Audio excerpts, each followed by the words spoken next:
Gather round, adventurous bold in the realm where tales unfold. The podcast of heroes, a quest divine, where imagination takes flight. Let's combine. Roll the dice, let the story begin. Monsters and magic, the battles within. From dragons to dungeons, a thrilling ride. Action Surge podcast where legends collide. Action Surge, it's time to embark on a podcast journey where dungeons spark. Venture forth with warriors true in the world of D&D. We welcome you.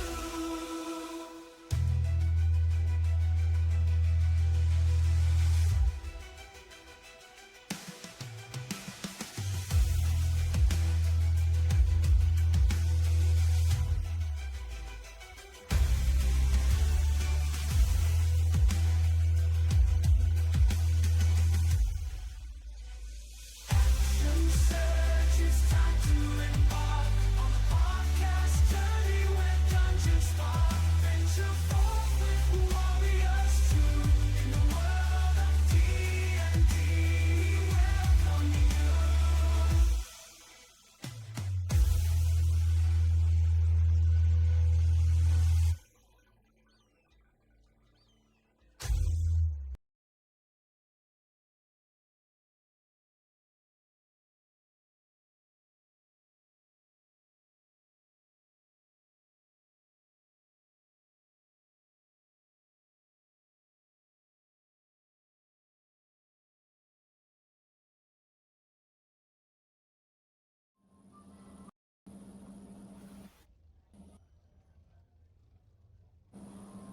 It's a Friday the 13th kind of day.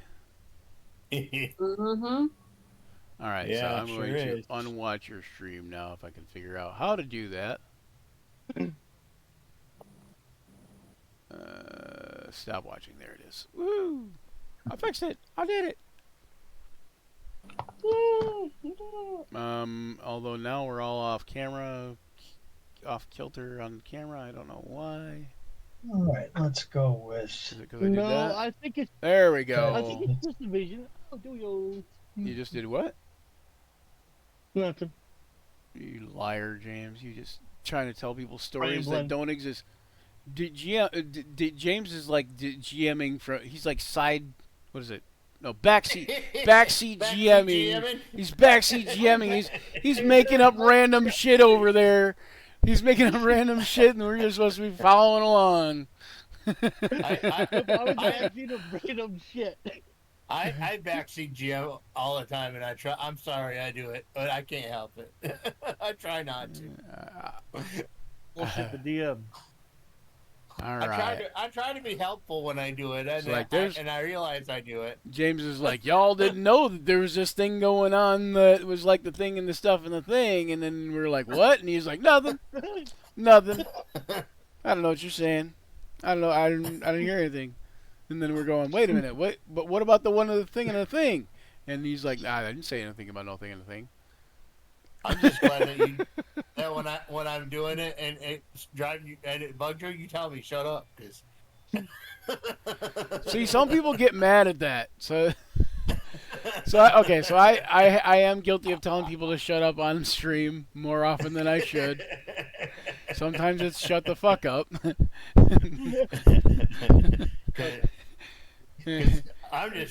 Usually I do it trying to be helpful. If I- I'm not being helpful. I I'd rather you tell me, realize- shut up. I realize people are trying to be helpful, but you know, like, it's like mental juggling for me sometimes. So, shit. Okay. Busted. All right. Here, If let I'm me not just give being this one. helpful, I'd rather you tell me shut This up. one's Michael. I think you're oversharing. That's what I should say. I think you're oversharing whenever anybody gets into that thing where I'm about to tell them shut the fuck up. I should be like, I think you're oversharing. All right, you know what we're gonna add? Yeah. Let's go with it. Let's Just do because this. I'm making decisions based on the character Ah. and not like on optimization. Because I How think dare you? that's going to be best. Yeah, So like you probably should, but I mean it also, you know, like, again, this one is also not as role play heavy to some degree. Sometimes it is, sometimes a little bit more role play heavy than others, but you know, mostly no. Mostly chaos. You rename this no here. changes. Rename. Otherwise, I'm going to get confused when I'm going to look for it. This one's Brandon. And this one, where'd you go? Where'd you go?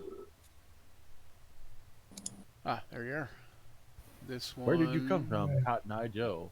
Where did you come from? Where did you go? Where did you come from, Cotton Eye Joe? Ah, yes, you can tell what kind of stream this is going to be. The stream of mediocrity. Welcome on, come on down. Come on down to Friday the 13th. Do I need to adjust my armor class? Because my It armor should do it class automatically. It should be, my armor class should be 18 Well, I right noticed now. you're wearing like a BDU shirt, so when they adjust your armor class in the Army, don't they just come along and smack your hat off your head? That's the same. Brandon, you'd know, right? That's a uniform adjustment, right? Yeah. Yep. Mm. Or they give you the blood wings and everything like that. So to give you an idea, my cousin was in the Army. My cousin Alan, and it was after the Army he had become a kinder, gentler army, but a little bit before you started, Brandon. He was still there while you were there, but I believe he was still there when you were there. At any rate, he was in, I believe, basic is when it happened, but he kept wearing his hat crooked, like, which the drill sergeant did not like that at all, and so he kept wearing his hat crooked. But of course, my cousin Alan, being Alan, he did this shit on purpose, and didn't care what the drill sergeant didn't like. And then the drill sergeant one day comes and smacks him in the head, like, so hard it knocks the head off his head, like, just smacks him in the head.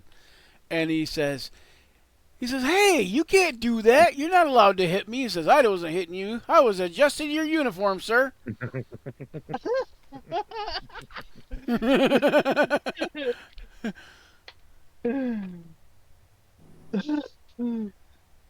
I just thought that was a funny story. It's yeah, that sounds. A technicality. He was adjusting. Okay, Of course, I grew up Vietnam. Was my dad, so so I understand that. Quite yeah, well. his era was a bit worse. You better hope they wasn't adjusting your uniform in Vietnam. Yeah.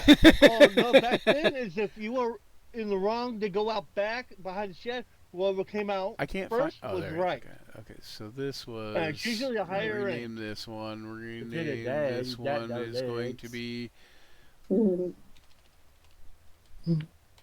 Shit bomb. I mean shit bomb.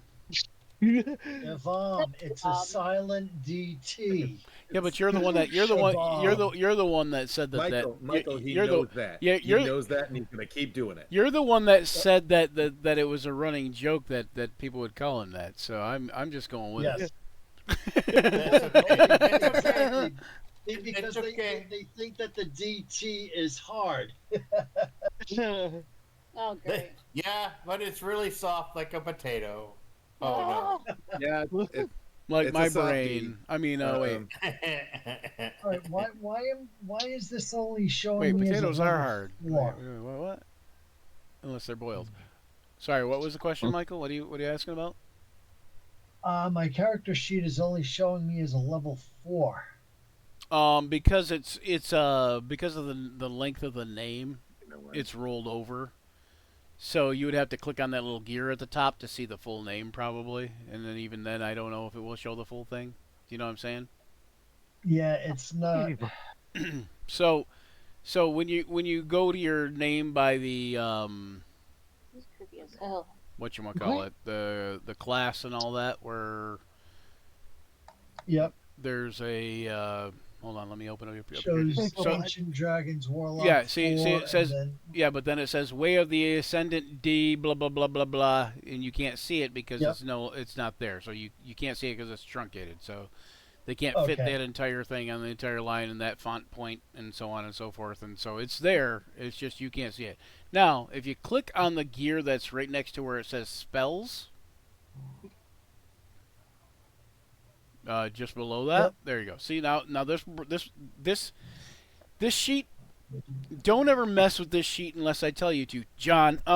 Anyway, so don't ever mess with this sheet until I tell you to. But what you can see here is there's a whole bunch of different stuff. But if you look over at the middle, kind of on the left, you see second class monk and level 3. yes. And so Okay. that will reveal. But I would strongly suggest don't even look at that sheet. All right. Yeah, How you do really I got to know what adjust you're my doing. armor class now? Because Now, with well, the here's this right here. We're gonna track hit dice per class on that sheet. We're gonna turn your piety on, because why not? We're gonna turn short and long rest on. We're gonna show exhaustion tracking is gonna go on, and consolidated proficiencies. I don't know what that is. Oh, that's okay. Never mind. No, we're not gonna do that. But anyway, she should be good on this sheet though. So then you would just go back to your core sheet. All right. Now, armor class should be adjusted to 18 right now because of unarmored defense. So let's figure that out. So your unarmored defense is your Constitution modifier plus your Dexterity modifier, correct? 4 plus 3 is 7. Plus wisdom. Plus. Oh, okay. So hold on. Then that's not it. Then. Where That is can't be right. unarmored defense? Yeah, it's not. It's your wisdom and your dex, right? Unarmored movement. Unarmored defense. There it is. So we can just pop that up in the chat log for people too. Beginning at first level, your AC is equals to 10 plus your dex plus your wisdom. So it'd be dex and wisdom. So your wisdom is +4 and your dex is +4. And somehow you got 3 18s now. I don't think that is even possible, but let me check here. So you had a 17, so that's a +1. And then you had 3 16s at +2. So yeah, that wouldn't be possible. No, because did you take a feat? No, I had a plus my level 4 ability score modifier. I took a +2 instead of. Gotcha. Okay, so you took ability score modifier. Okay, so you didn't take a feat that raised it. You took a. Okay, so that's definitely possible. So okay, cool. Just double checking on that because I was thinking I can see how you would have 2, but not 3 without an ASI. Okay, all right. So everything else looks like it checks out. Then yes, no. Yes. I so just have to get what you're going to have to get used to also with the monk is a lot of the monk abilities don't translate onto the sheet well for some reason. Okay. So you're just going to adjust your armor class to 18. So you can just out here I'll do it for you. Just boom, and then there it is. Manually, manually. Whenever there's a manual thing, you're going to do that. Also, we've changed monk unarmed strikes, even as rolling as even at rolling as a 2020 or 2014 character, the damage is going to be, instead of 1d4, it's going to be 1d6, and I think by level 7 it's 1d8, isn't it? I'd have to double check because I don't know if it's let me double check level real quick. 7 monk or level 7 total. Oh, right, because you're not levels. Okay, so yeah, so you're level 3 monk, so it'd still be 1d6. So, right. So what we did is we bumped that up to the 2024 dice. All right. So and you were saying something earlier about origin feat. Yeah. So that was the thing. What I was saying for you and Brandon, once you guys are at level and you're at level, Brandon, you're almost at level. You're all set. I'm all set. Okay. So So Michael, what I'm going to do is I'm going to have you go up here on the right-hand side of the chat log, and where there's the compendium. Brandon, go to the compendium. In the compendium, you should be able to type in origin. Maybe does that work? Origin. It would still. You should be able to type in origin feet anyway. Origin feats. Yep, there you go. So there's a list of origin feats there if you type in origin feat. No, is that okay? Did you find the compendium, Michael? The 3 books that are stacked kind of Yep. side by side. And Apparently, I'm having a bad spelling moment. so just type in. You can. I guess you can't see on the screen. Anyways, your origin feats are going to be as follows. Hold on one second. I don't know why it's okay. Here, let me do this. Feat descriptions. Here we go. Let's do this. Feat descriptions. Yeah. So your origin feats are going to be alert, crafter, healer, lucky, magic initiate, musician, savage attacker, skilled, tavern brawler, or tough. Those are the origin feats as it stands. Here's if you're having trouble with spelling or dyslexia, there's origin feat typed in there, so you can copy and paste it if you want. All right. And then you should be able to, you can click on any of those origin feats to see what they do. Now you can't just drag them as is. We'll get to that when you guys decide kind of what you want. So Brandon, you're just going to, if you're deciding on what you want, you're going to just type the name of that feat into the compendium. So like right. Say alert.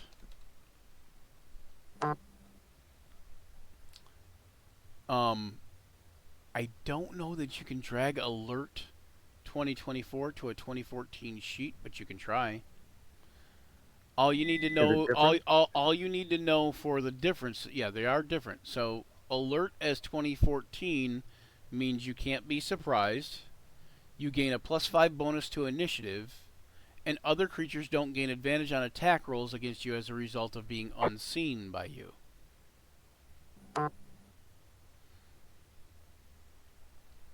Which is an important thing, right?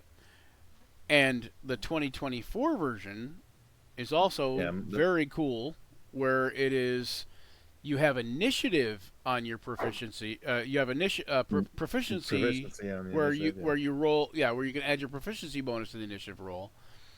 But then you also have initiative swap, where immediately after you roll initiative, you can swap your initiative with the initiative of one willing ally in the same combat. You can only make the swap if you or your ally doesn't have the incapacitated condition. Like obviously, if you or your ally were incapacitated, then I think I'll go with that. I mean, the other feats seem are fine. So I don't know if you can drag that to your kind of page or not, but you might have to you might have to copy and paste the wording if you want that. I'll find out. I doubt you can drag it, but so did you find the origin feats there, Michael? I'm looking at the feat descriptions now. Okay, so what's that? Here, we'll try. Alert. I wonder, is Tavern Brawler any different? Shoot, I'm gonna have to close this out and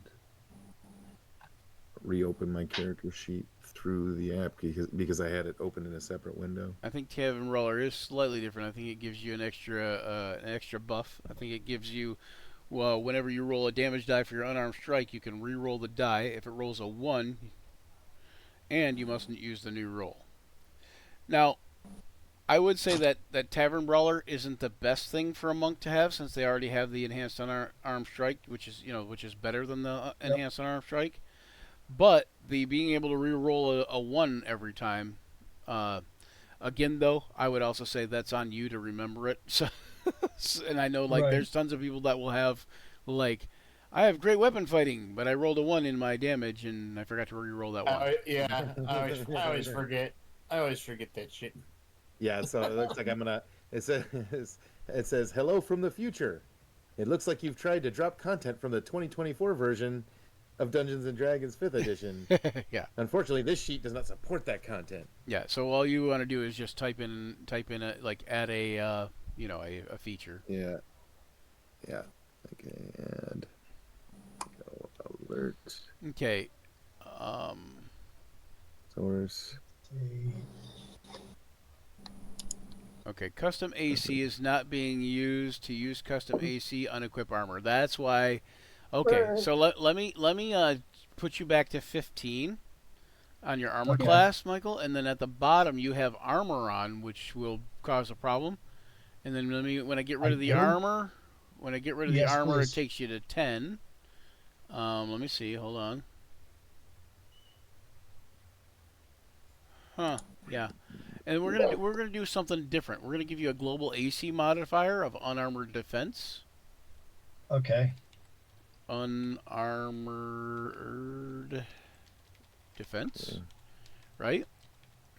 Yep. And that value will be 8 because +4. Yep. And then we're just gonna check this box, and then boom, now your armor class is 18 based on that. All right. That'll make it a little bit easier.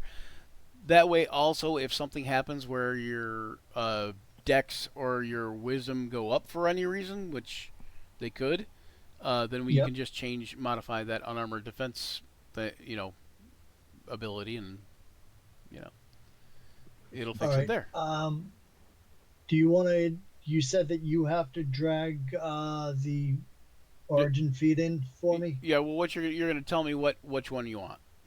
Skilled. Okay. So I believe skilled is the same. So we're going to go look at skilled real quick, 2024 version. Because like I said, we are playing a kind of a hybrid. Yep. Okay, so you gain proficiency in any combination of 3 skills or tools of your choice. So that is the same. It is now repeatable. You can take skilled more than once. But what we're gonna do is just so you can do it yourself under the compendium where you typed in origin feats. You're just gonna type in skilled.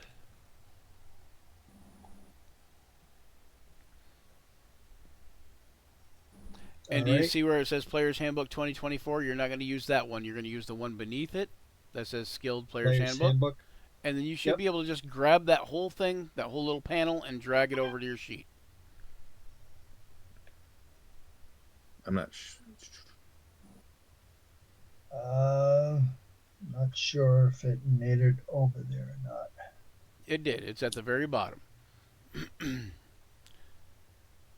Okay. And I am so going to click the gear there, and where the source type, the Dwarf Fighter 4th level, I'm going to get rid of that because it doesn't have anything. But I'm going to put in origin, just so in big letters, just so we know that's the origin you took.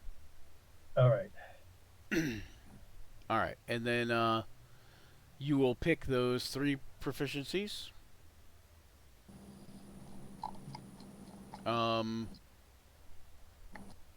Any combination of 3 skills or tools of your choice. So what you can do though is you'll just type those proficiencies as you see them, like where it says name. Well, over where you typed skilled. Yep. And you'll drag and drop them the same way. Okay. Oh, okay. Now, also, you could just pick 3 check mark boxes and check them, but then they won't show in your proficiencies. But all right. But if you just drag and drop them to your sheet, it should check those boxes for you. What was that question, Brandon? It was a dumb, smart-ass question, so don't worry about it. But aren't they all? They're all that. Not all of them. They should be. I was just going to ask how you drag and drop something. Like drag you and get a drop. call in aerial assistance. Yes, you have a dragon. You have a drag. So you have to conscript the dragon ahead of time because dragons don't like to drag and drop unless they're already pre-planned to do so. You gotta pay them up front too. Yes, right? they like their gold up front. Or unless they have the runs, and then So. And then there's a different type of drag and drop, and you don't want it. And they're drag and dropping all day. This dragon droppings is, it's nasty business. Is there a way, since I chose alert, I can't see a way on the settings page to add my proficiency bonus to my initiative? I just see a way to like modify my initiative. Here, let me look, because I believe that what you would probably do is add a global initiative modifier, but I don't know if there is such a thing. So,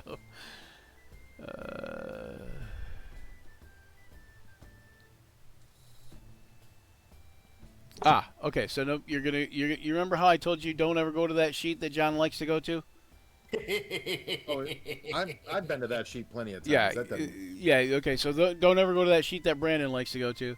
And go to that sheet, and where it says initiative modifier, you're going to alter it by that much. Okay, so I'm just going to have to change it whenever my proficiency bonus goes up. Probably. Okay. Unless I don't see a global initiative modifier. Oh, okay. Whenever I'm looking at your guys' character sheets and I'm on that little page that you're not supposed to be on, I always feel like I'm caught with my hand in your pants. So I don't know why. It's weird. It's a weird thing. Or that is awkward. Or maybe that's just a sick, perverted dream of mine. So yeah. So very much so. So now that you've been here this long watching us do character creation, hail and well met, adventurers. Welcome to the realm of imagination and dice rolls. Action Surge, where epic tales unfold, dragons breathe fire, and heroes rise against the darkness. Join us as we embark upon a journey through the fantastical world of... Hey, I'm monologuing here, Michael. Jeez. My apologies. Michael, okay, you can do the monologue next time. All right, no. Anyway, join us as we embark upon a journey through the fantastical world of Dungeons and Dragons. Led by me, Brian Germain, the okayest DM ever, and accompanied by a band of misfit players. Each session promises excitement, laughter, mischief-making, and maybe even a touch of danger. So grab your dice, sharpen your wits, and prepare to immerse yourself in a story where anything is possible. We'll tell tales of valor, weave stories that will echo through the ages, and talk a lot of rubbish, because the action starts shortly after Michael's question. What was the question, Michael? I'm trying to drag the 3 skilled proficiencies in, and it's not doing anything. So make sure you're using not 2024. Yep, I'm using the player's handbook one. Okay, and then you're dragging the proficiencies.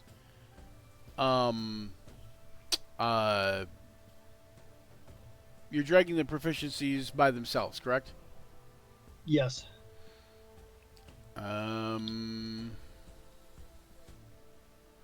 Okay, which proficiencies did you pick? Starting off with sleight of hand. Okay, sleight. Let's try that. See what I get here. Sleight of hand, player's handbook, and drag and drop, and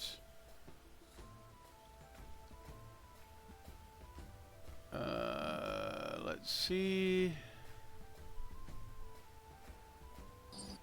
Okay. Yep. Okay. So it's just not going to bring them in there, I guess, like that. So what you're going to do is just go up to your skill list there on the left. Yep. And for sleight of hand, you're just going to check the box. And then for the other two, you're just going to check the box. All right. I thought it gave it to you down where you had your, your armor proficiencies and weapon proficiencies and that kind of stuff, too. Your language proficiencies and that, too. All right. And if I... Okay, so does that allow me to specialize if I already have proficiency in it? Or is that... If you already have proficiency in it, It doesn't specifically say you can take expertise in it, I don't believe. But I will allow it. All right. So I think by Raw, no, but by Brian, yes. All now, right, now the way you so- do expertise though is a little bit different. So, that's gonna take us to that naughty page. You're gonna go, you're gonna go up to the gear on the top right by the where it says skills, or not skills, spells. Sorry, like top right where it says spells there. Yes, sir. Okay, so now you're on the stay away from it page. But down in the bottom middle, you'll see all of the things say normal, right? Yep. So if you took it in sleight of hand, you would click on where it says normal for sleight of hand, and you would get a drop down that says expertise under it. Okay. Get what I'm saying? Yes, sir. Okay, so All that's right, where so- you'll find that. And then get back to that core sheet as soon as possible, sir. How, I don't want how you. am I in Only my hands are allowed to be down your pants. You can't put your own hands down your pants. Okay. That is so out of I like context right hands down now. my pants. That is so out of context right now. Anybody tuning in, what the fuck is he talking about? I'm eating, so I don't know what the heck is going on. Hey, how am I encumbered with 65 pounds? it's a heavy 65 pound. I don't know. What's your strength? It's water weight. My strength is 11. Okay, so go back to the naughty page. Ignore non-equipped items weight. You see it? What column's that? It's this one right here. Oh, okay. I see. Yep. All right. There you go. Okay. Oh, That also, didn't change anything. it should have. What do you mean? Let me go back to your sheet. Okay. What is your strength? Your strength is 11. Because I know why. Because you have something on the naughty page checked that shouldn't be checked because you were naughty. Hold on one second. Okay. Do you see where it says encumbrance variant? Yeah, I didn't do that. I Yeah, thought okay. you did that. Okay, well, maybe I did. I'm not telling you any, I'm not telling you what I do with my hands down your pants. Anyway, so go ahead and, all right, click on variant right there. Uh-huh. This makes it better because he's my brother. I like people. Okay, anyway, click on variant. And click it off. Yeah, if you click, click to simple. Oh, it's simple. Yeah, simple. You can also go through for simple if you do start to get overweighted. There's certain things that I will allow, like your bedroll, your mess kit, your tinder box, your torches, your rations, your water skin. Those are all items that are on you. Well, your water skin's probably gonna still count, but like your tinder box, your mess kit, and your bedroll are all hooked to your backpack. So you could actually uncheck all three of those. And the reason being is like anybody who's been in the military or done a lot of hiking knows that if you have a backpack, everything is a lot lighter with a backpack than it is. Oh yeah. Yes, very much so. than it is trying to carry that crap around strapped to you somehow. All right. Next quick question. At 7th level, do we have any magic items? Hell yeah. Yes, as a matter of fact, you probably do. So let me get to that real quick. Also, Michael, while you're looking at your character sheet, up there right next to strength, under the word public, you'll see the word inspiration. Yes. And you'll see a blank box next to it. Click on that box. Yes. That little serpentine dragon thing there, that when you click on that box, is a reminder that at the start of every session, you start out with an inspiration. All right. I got an inspiration. All right, and magic items. So what we're gonna do here is Saw the top of your head off. Wait, no. And roll We're around around in in there there. with a stick. See if we can't See if find we that can damn find bird that clock. dead bird Right. clock. Yeah. It's good to know we all watch the same video. What video? Video. That's a That's from CD. Jeff, That's Jeff from Jeff Foxworthy. Foxworthy. Yeah, it's also a video. Games Rednecks play. Yeah, Yeah. it's also a video on the Redneck Blue Collar Tour or whatever he does that. I will be right back. All right, I'm trying to go to items. That'll work. If it gives me something to tie into here.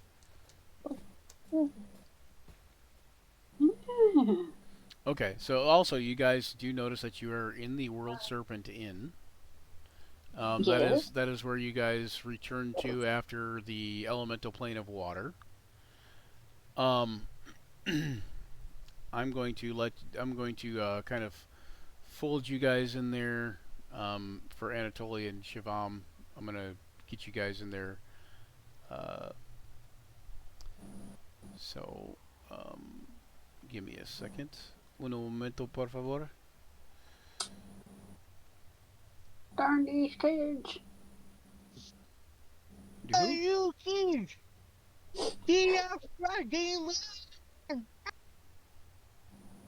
The hell you just say?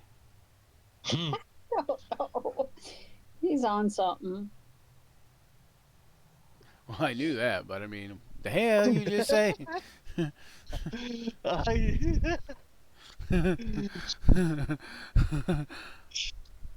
Luther, are you messing around with your token? Hey, we don't talk about that here on Action Surge. Only we talk about when I'm messing around with other people's token.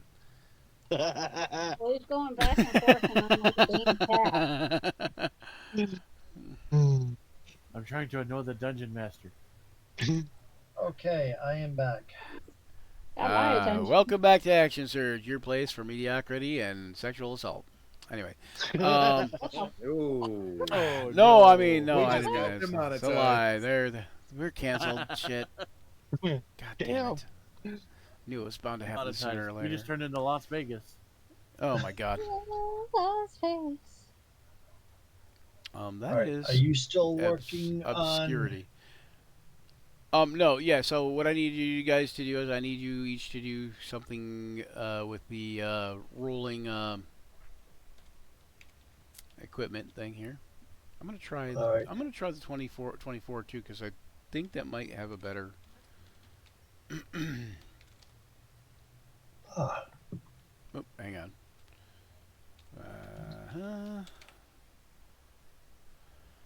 Okay. Starting at higher level. Okay, so you are 7th level. yes, sir.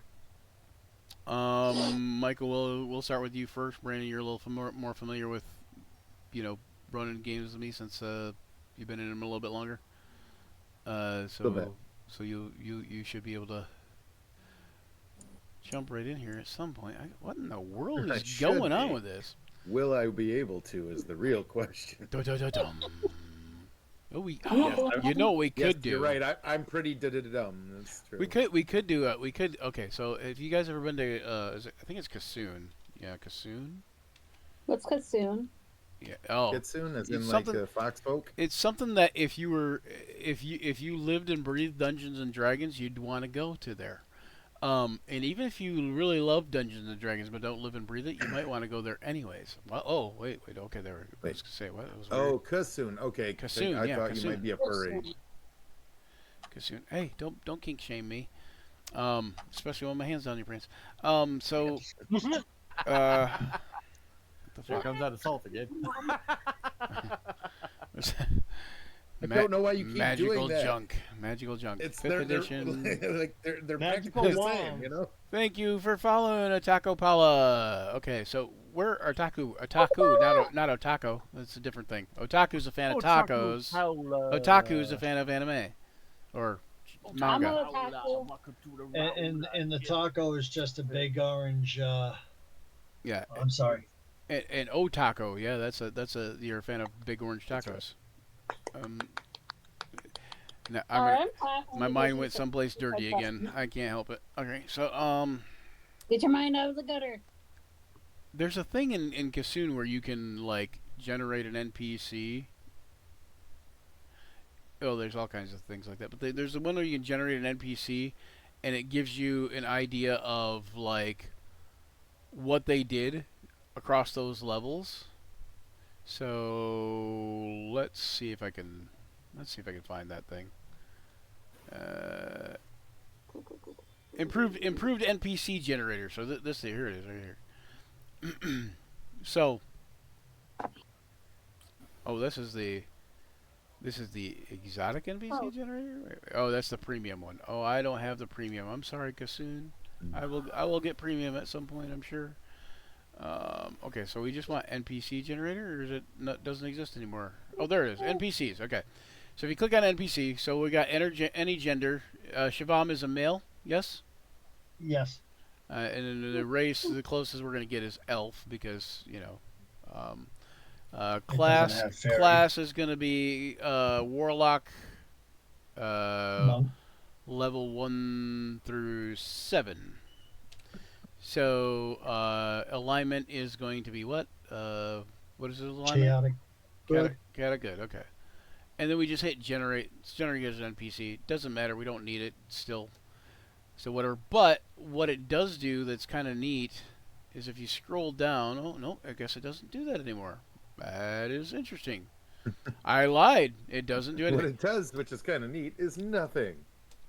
It does give you 17,000 silver. Oh, it gives you stuff. It does give you 17,000 silver, 1 holy water, 6 acid flasks, and 3 alchemist's fire. Oh.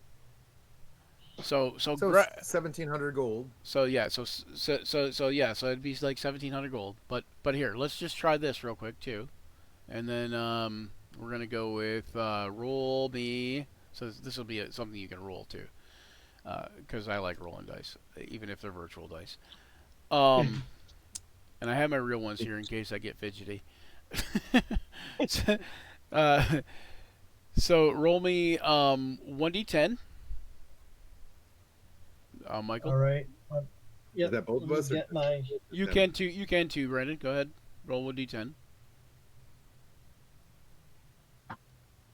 Okay, dice. Now, yeah, over at the left-hand side of the screen, there's a little thing that says dice, and you can roll off that.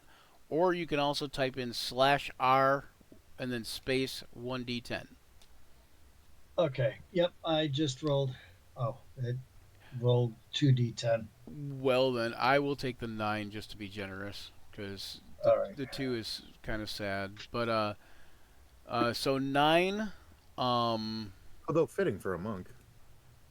True. Maybe parted with his stuff after he decided to become a monk. He parted with a bunch of golds. Is that what you're saying? He spent it all on his monk training. Okay, so. Now, did you say to add gold to my what's it called? Hold on 1 second. 9 times 25. What? So you would start with 725 gold. Okay. Okay. And then you're going to get 3 uncommon magic items and 1 rare item, like magic item. All right. But I will allow you to trade the 3 uncommon for another rare. Okay. So you can have 2 rares, but I would also allow you to trade any of the single common for the single uncommon for a common. So you have 3 so each of you, Brandon and Michael, you both start with 3 uncommon. Yep. And 1 rare magical item. All right, so that's going to the compendium. Now, what I would do though is since you're gonna have to talk over with me, what you guys decide to pick for magical items. Yeah. I can come up with something if you give me an idea of what you are wanting. And what I was saying about the 3 uncommon is 1 uncommon is the same or equal to 2 common.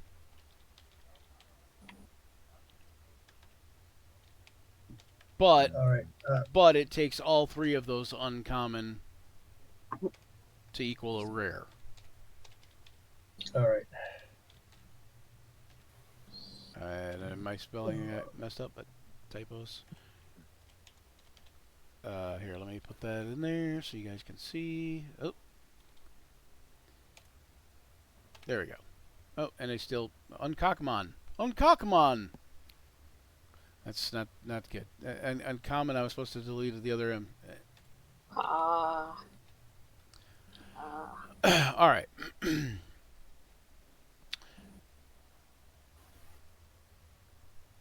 So this is the session 0.5.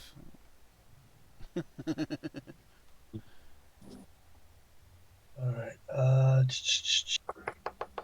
Going to that. I need to go there. Open the door. Oh, I don't know why it keeps going away. Why you keep going away? There it is. Because I didn't have that. Bless you. The Bard started it up again. The Bard stopped playing for a bit there. I don't know why. Well, you know, they got to take a break between sets. I guess. And they're probably just staring at Luther break dancing on the floor for no damn reason. They were on an ale break. I went to an ale break I used to frequent. Oh, wait, no. Beer, beer, beer, Okay. beer, beer, beer, beer. A long time ago, way back in history, when So- all there was to drink was nothing but cups of tea. We could have 2 rare items if we forego the 3 uncommons.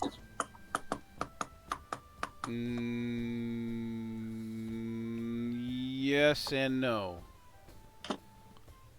3 uncommons is worth 1 rare item, and you get Right. 1 rare item. So at the end, yes, you could have 2 rare items, but foregoing 3 uncommon does not get you 2. No, I meant because we get the 1 Right. rare and 3 uncommon. There's we a could possibility instead of you get ending 2 up with, rare. yeah. Or Okay. you could get rid of both rares, and you could have the idea of no rares and trade back for 3 uncommon, right? True. Which could be a better strategy depending on what you did with it. Depending on what you wanted to do, I should say.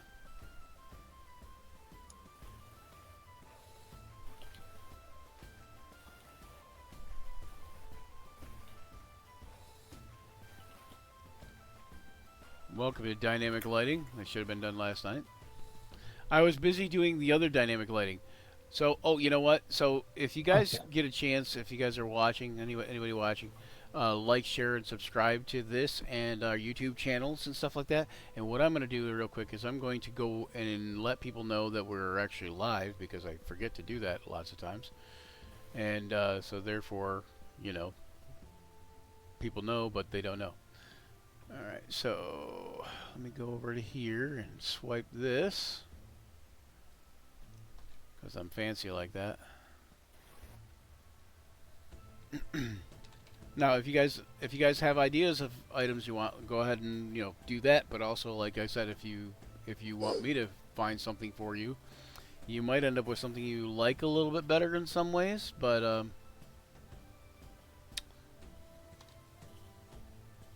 that's just how I roll.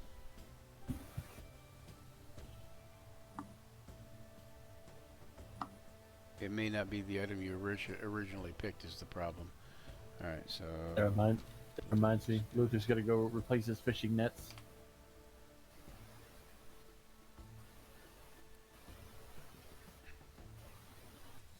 So, do you want me to tell you beforehand? Beforehand what? Which ones I'm choosing? Well, you kind of have to tell me beforehand, but yes. Okay. You don't have to. You don't have to. We can delete them off your sheet if I don't like them. That's good. All right. Uh, Just send it to you in the chat. Just tell me just- what you're thinking. A cloak of protection Okay. as one of the uncommon. Okay. he didn't say that. Then where was one? If you don't have them all, then just wait till you have them all and then tell me all of them at once. Oh, wait, here we go. All right. again. Unless you want me to pick something, and then that's a different thing.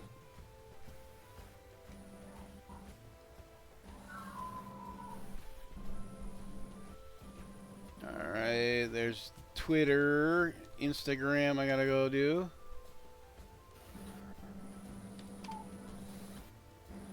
And I'm sharing this stuff everywhere, everywhere. Hey, we're being an infection of fun.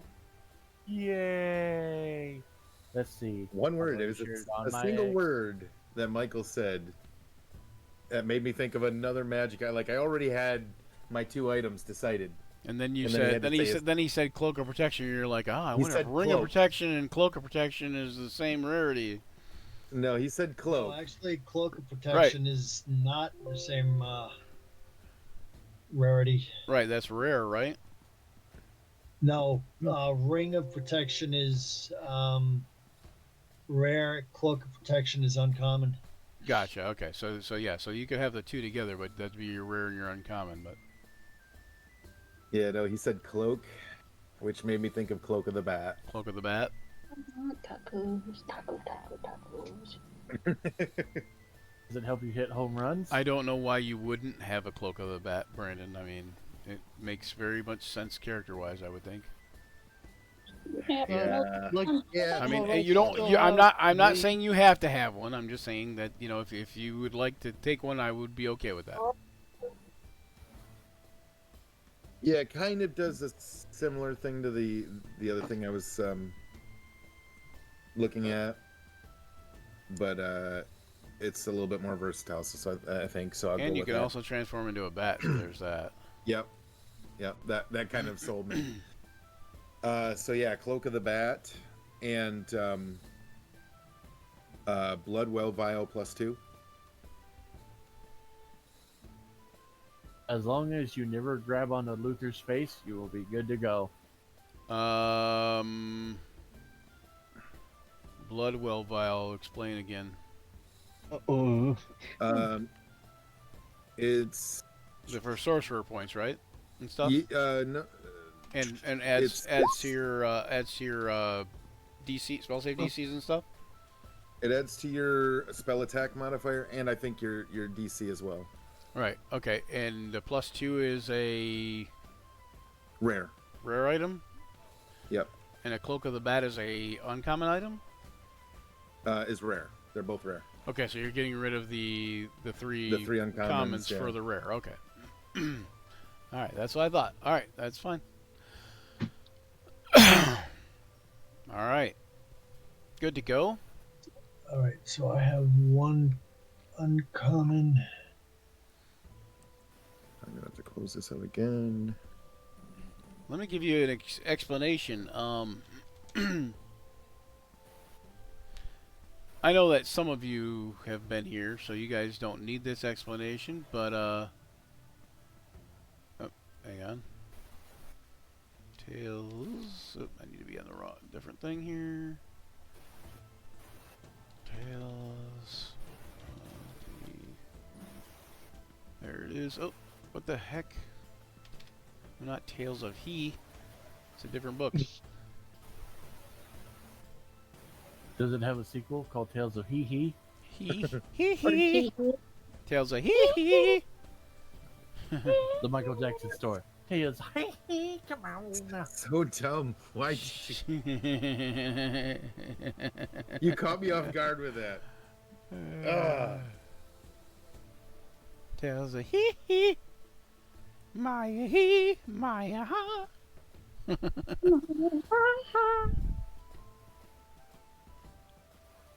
All right.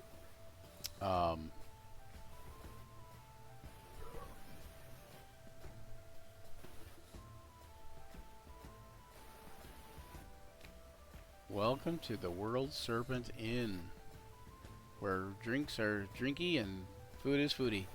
All right.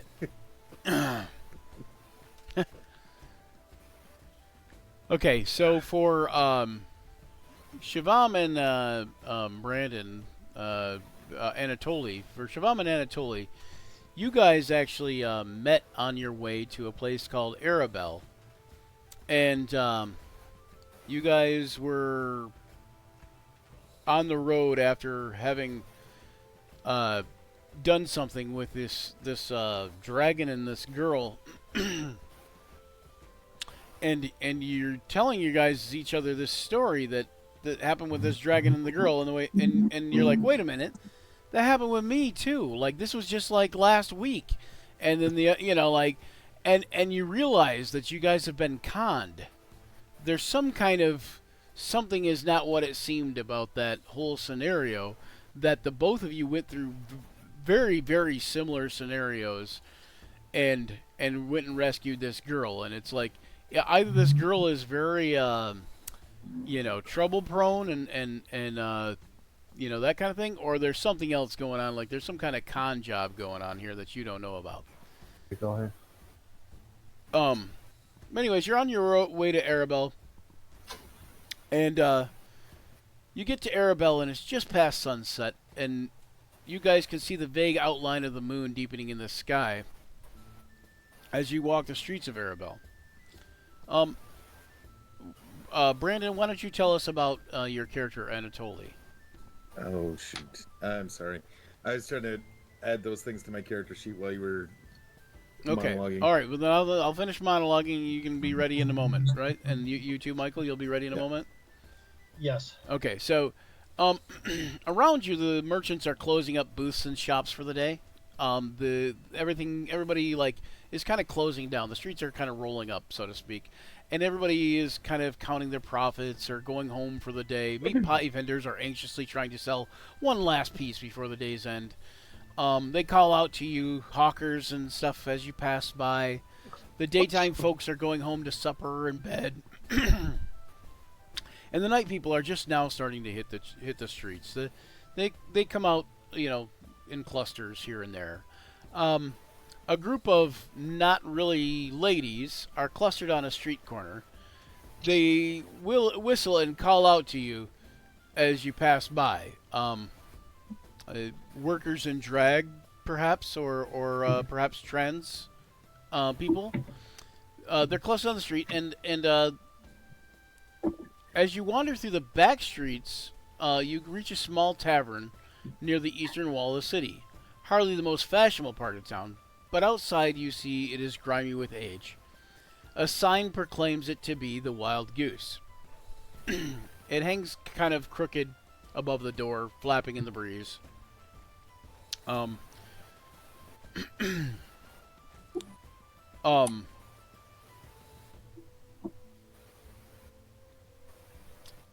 it says, you get up there, and much to your chagrin, it says closed.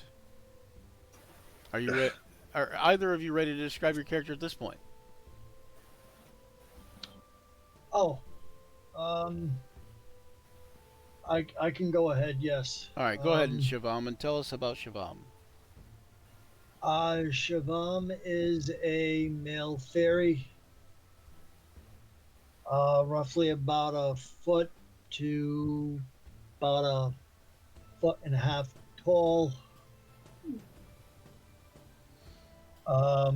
He has on his back what appears to be two knitting needles.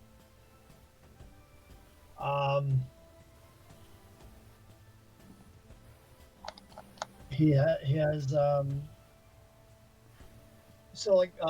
dichromic metallic skin a little bit, kind of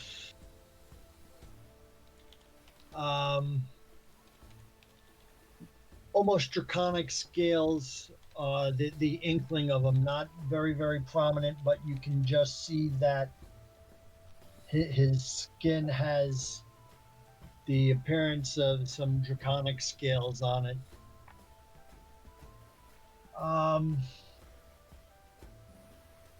and that's probably about it for right now. His name is Shivam.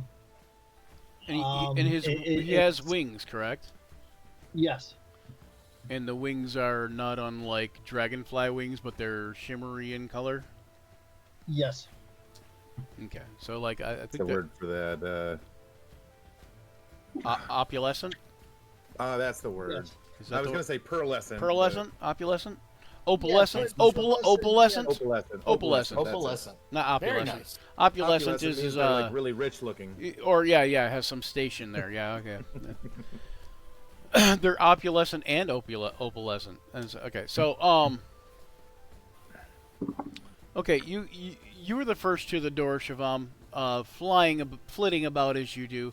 You look somewhat with the dragonfly wings like a sprite.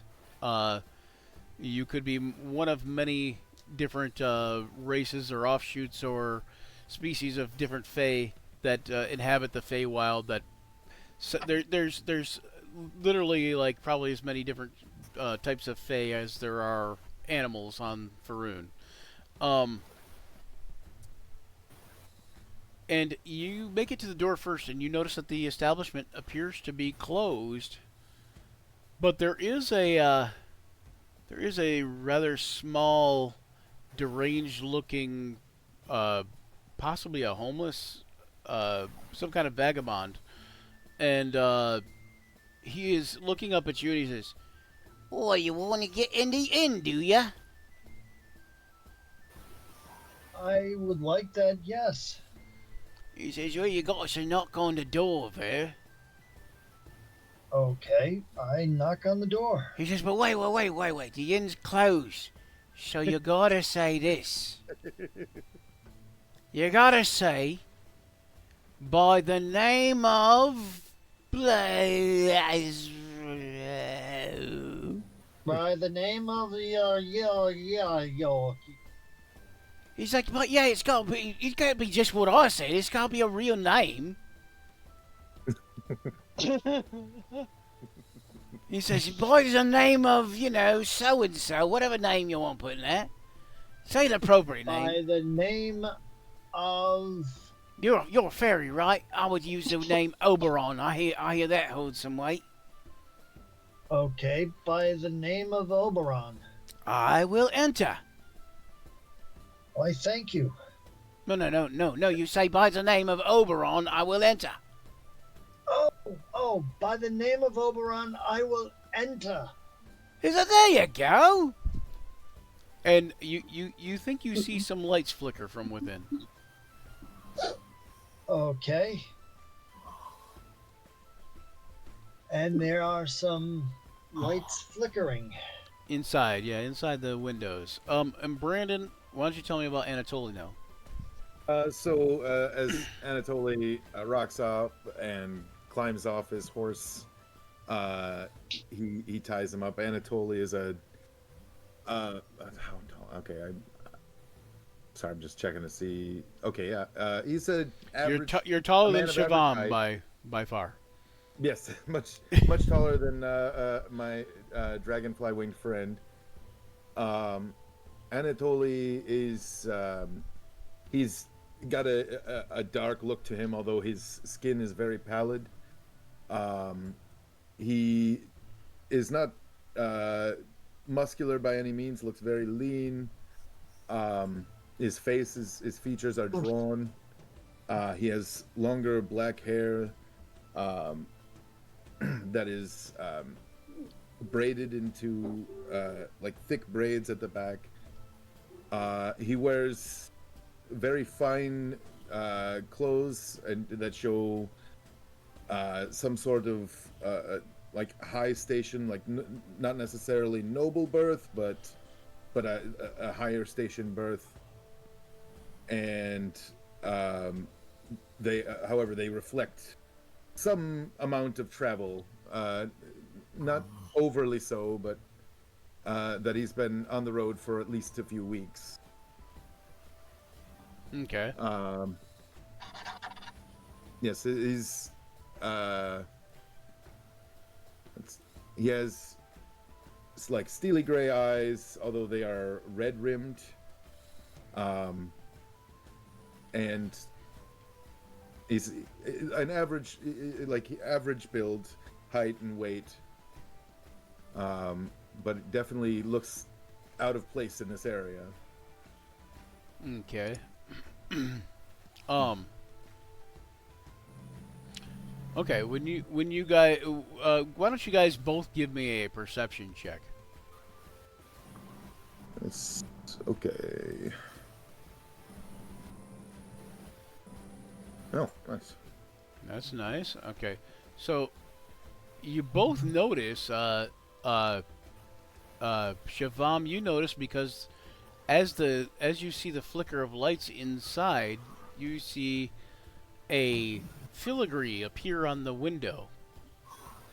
And Anatoly, you recognize because after Shavam speaks what he says, you see the sign change. It is no longer crooked and flapping in the wind. It now has changed. It is a rather ornate sign, and it says, perfectly hung, and it says World Serpent Inn.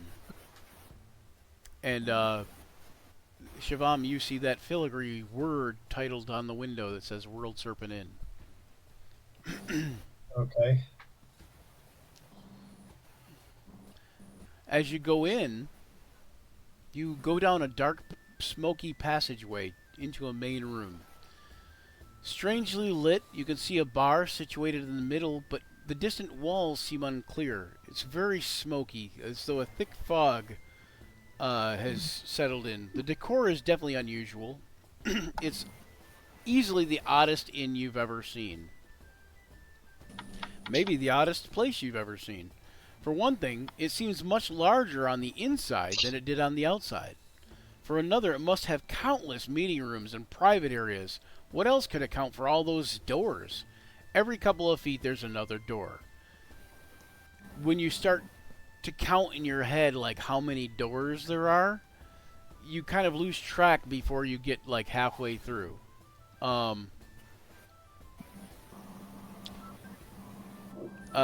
In fact, some of the doorways seem to be maybe shifting about and vanishing and reappearing. It kind of settles for Shavam. It kind of makes him feel at home, almost. You find it kind of feels like this might be someplace he might encounter in the Feywild. Okay.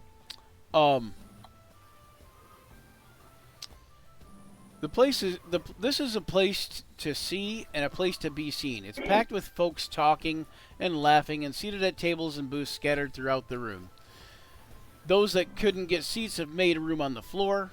You have to very carefully watch your step for Anatoly. Otherwise, you're just about tripping over people sometimes. There's 3 men dicing near a corner. On the far wall, you see a green woman talking to a pig. A coat with 6 armholes is slung over her chair. You can hear snatches of conversation, but much of it's in unfamiliar languages. Most of which you don't seem to understand. Some of it still seems gibberish completely. Usually, if you do understand it, they seem to be talking about topics or things or places that you've never heard of before.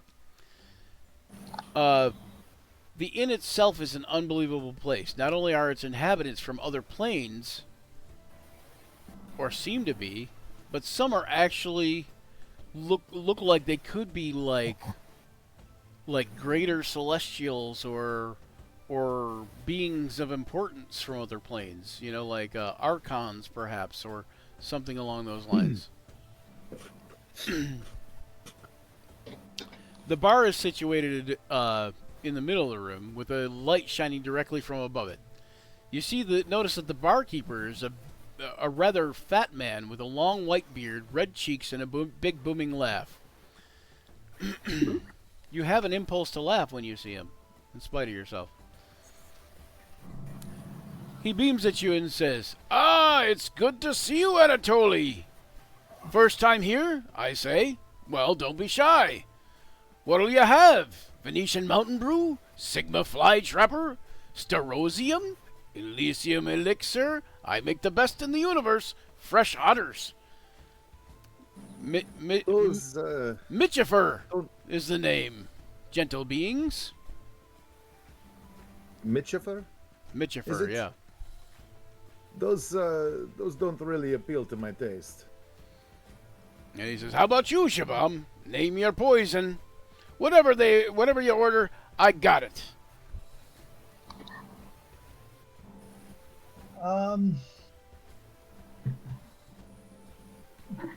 An ale, please. All right. He sets down a small ale about your size, and behind him you can see strange, various liquids. Bottles filled with strange, fizzing, smoking, flashing lights, liquids. Surrounding him are helpers wearing white aprons and carrying trays filled with strange and exotic drinks. You don't recognize the contents of any one glass.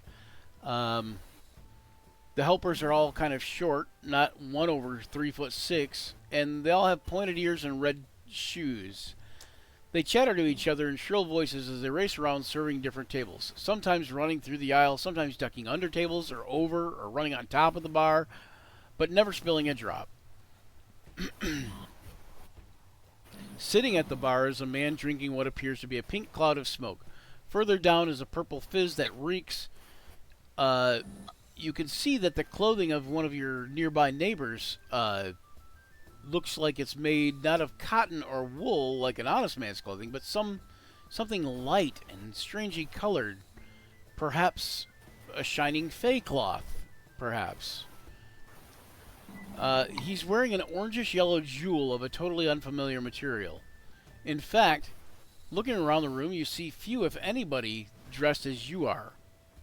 However, you do see a group of what look to be people from this realm sitting along the south wall.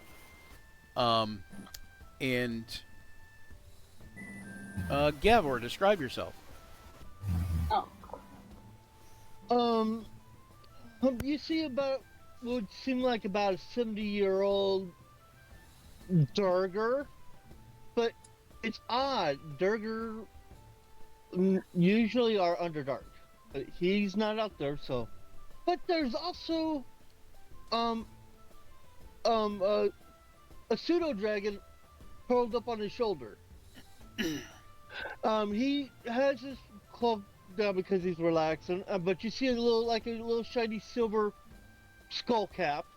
It's just pretty, valuable. That's it. Nothing special. It's just a little skull cap.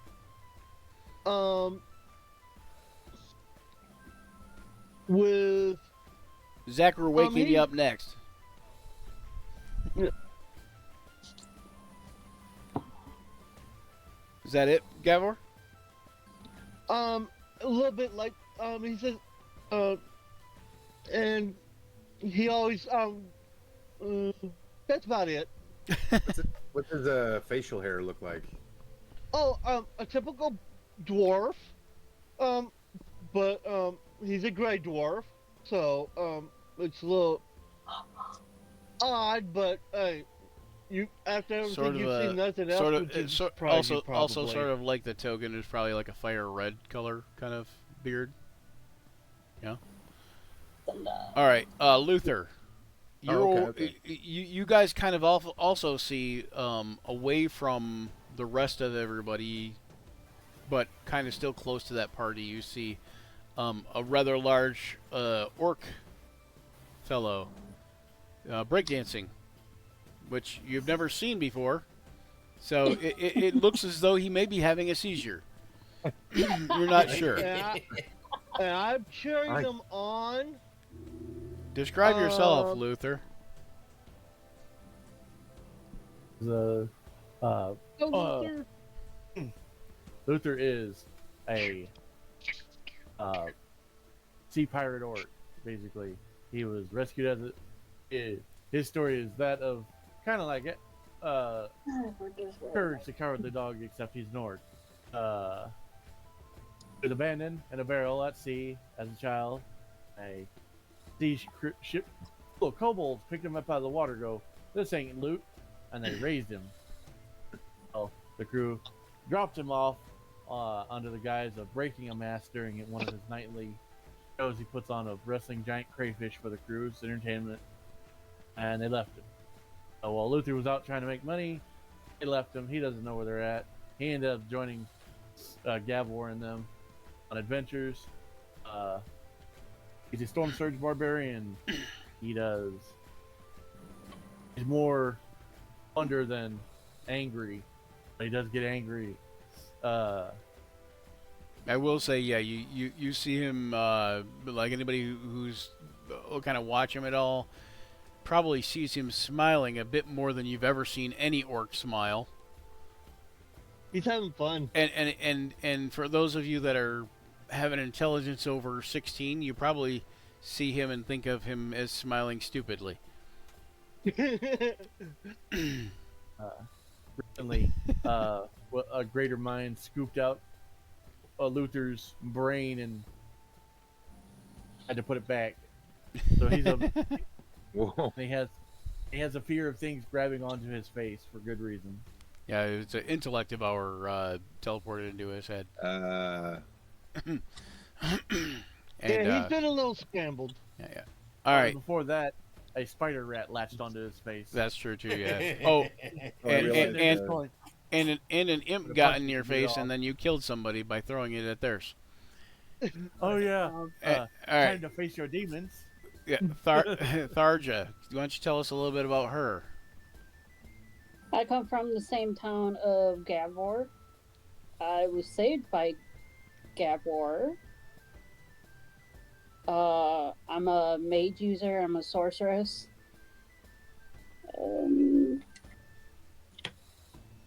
Remember the special elf part? You're a blood elf? I'm a blood elf. So what is how did this saving thing go down, Gav? Or was she about to be sold on the market down near in the Underdark somewhere, and then that's how you saved her? She was one of the slaves. I was one of the enforcers during the slave trade. Somehow she convinced me not to be a drone or whatever. I kind of like. She convinced you to think for yourself, is what you're saying. Basically, I let her go, let a bunch of go, and I went for myself. All right, so you And escaped out of that. Left. Yeah. And I pretty much stalk you. Yeah, you stalked me for a long time till you caught up. Yep. All right, Garnet, what about you? Garnet has dark skin with veins of diamonds, and he's got reddish rusty brown, like reddish rusty hair, red eyes, mid-20s, about 5'5", 200 pounds. Oh, see, I would have thought your eyes were like diamond eyes. They're more like rubies. So, if either Shavam or Anatoly are familiar with Genasi, you would possibly recognize him as a Earth variety. Oh, okay. And he travels with a Steel Defender bear companion. Yeah, why don't we have the right token for that? I don't know. What happened there? Oh, it's because it's the old. I just kept the same guys on the sheet from before. Oh. Where'd he go? Ah. Oh, he poofed. Wait, where is Sebastian? There he is. Yeah, here we go. There's the new token. Much better. There we go. Yeah. Yeah, he travels with Sebastian, his metal bear companion. So if all else fails, you guys see that this party is somebody that you might have some common ground with. Other than like some of the people in here, you might, but it's much harder to tell. Everybody seems so out of place. In fact, it is strange to you in a way because you see the Durgar, you realize that he's not in the Underdark, and you realize he is the least out of place looking person here.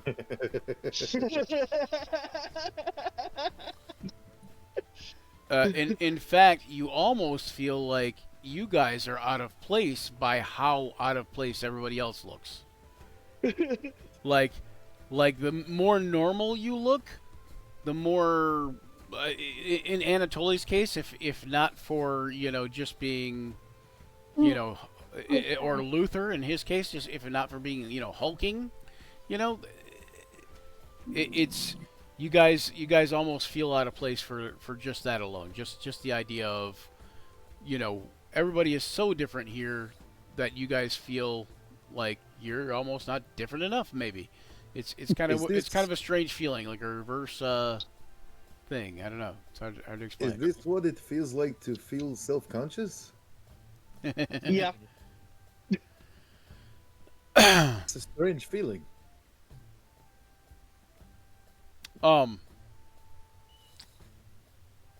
Brian, I sent the 4 items in the chat. In here. Okay, Rod of the Packkeeper, Yeah, right. Cloak of Protection, Eyes of the Eagle, and Wand of Fireballs. Okay, good deal. Wand of Fireballs. That's awesome. Keep it away from Tharja. Yeah, And- she's. and- I and- forgot. She's also a pyromaniac. I worked on a new infusion also. I once had a necklace of fireballs that I didn't realize was cursed. Specifically for when you put it on. That was the end of that character. Yeah. Okay, so you guys, would you and Anatoly gravitate over toward the other party that looks a little bit more from your realm kind of thing? Shivam? Sure. Yeah. What about Anatoly? I think so. I think that our purpose in coming to this inn was to seek adventure, and probably not the smartest idea for just the two of us traveling by ourselves to get into mischief. I would say for Anatoly, it's also a chance to unwind and avoid the other thing that he might be doing at this time of night. Yes. Otherwise, That's true. That's true. Now, how long have Anatoly and I been traveling together for? we will say that you guys met and shortly after the what would be the events of the audition, essentially, and so you guys would have met then, and you guys have been traveling together for 4 levels. So for about at least the past 4 months. Okay. Okay, So but there for are the certain sake of things this, all right. So is there anything about Anatoly that I would have picked up on and known, or is still a secret that he keeps from? That would be, I think, Brandon, were you about to fill me in on that?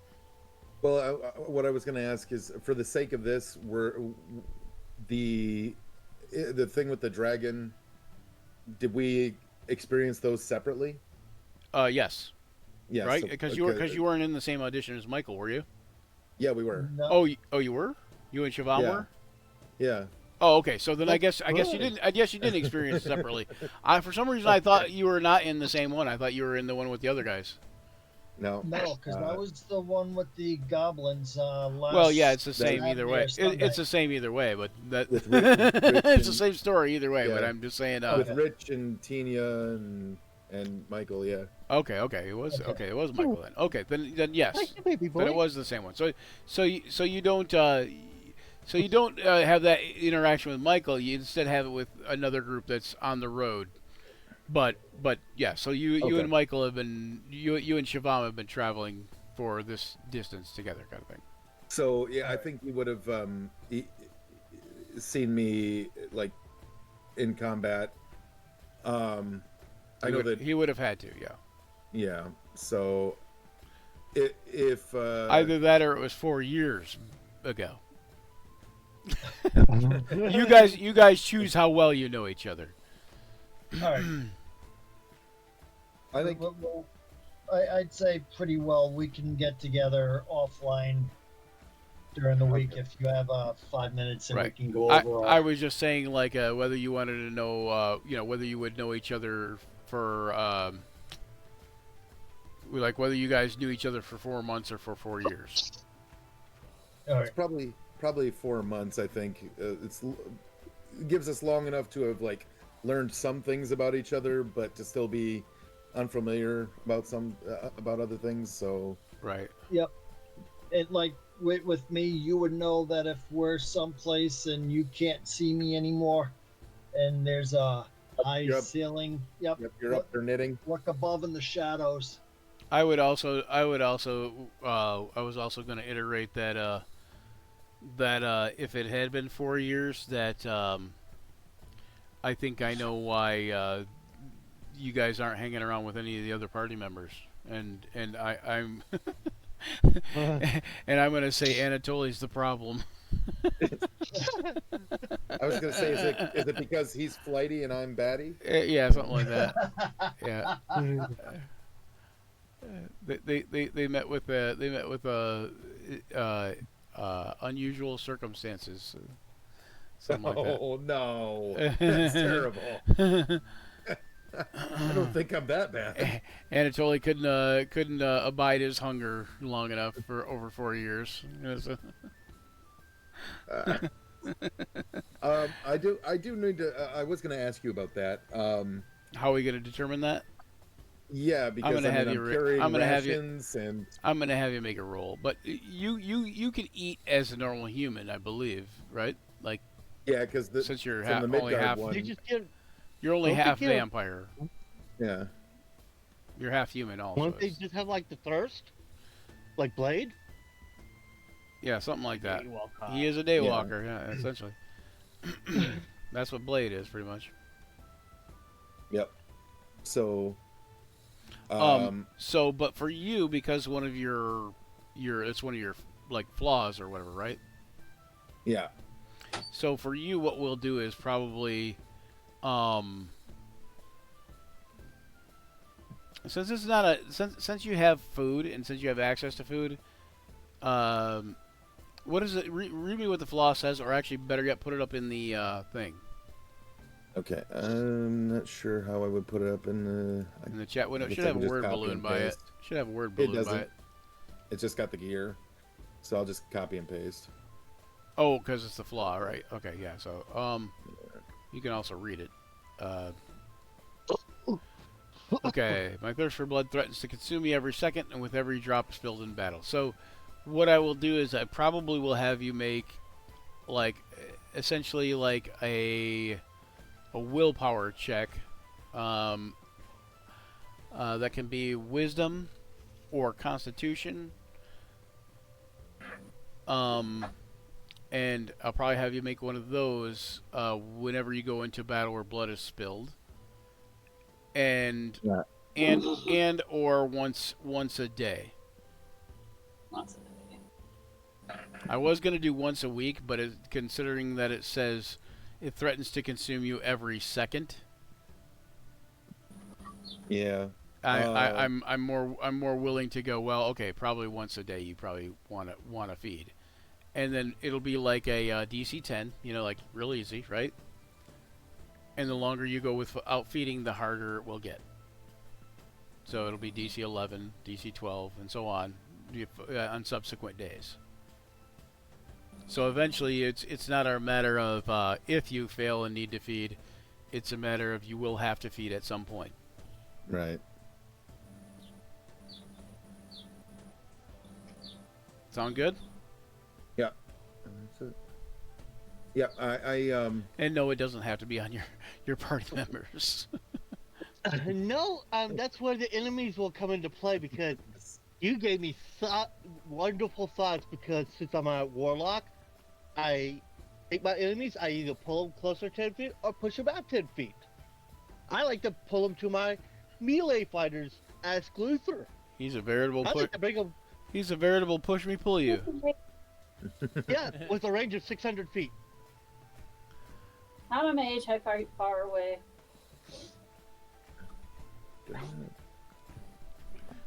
All right, He so had a couple I think I got the dynamic lighting done for the World Serpent in almost.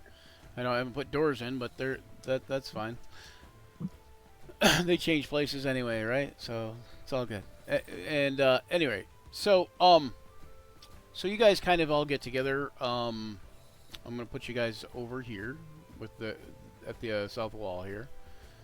Some of you may be watching Luther dance and do whatever. Shivam, you can always occupy somebody else's space, being that you're tiny. Excuse me. You don't go into anybody's shirt.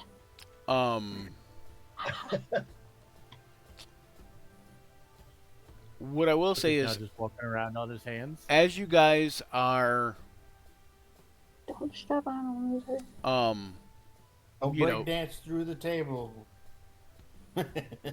don't break through the table. It's not that kind. It's not Break that the kind of table. break dance. As you guys are sitting there, you know, drinking and whatever, everybody roll me a d20. Oh, dope.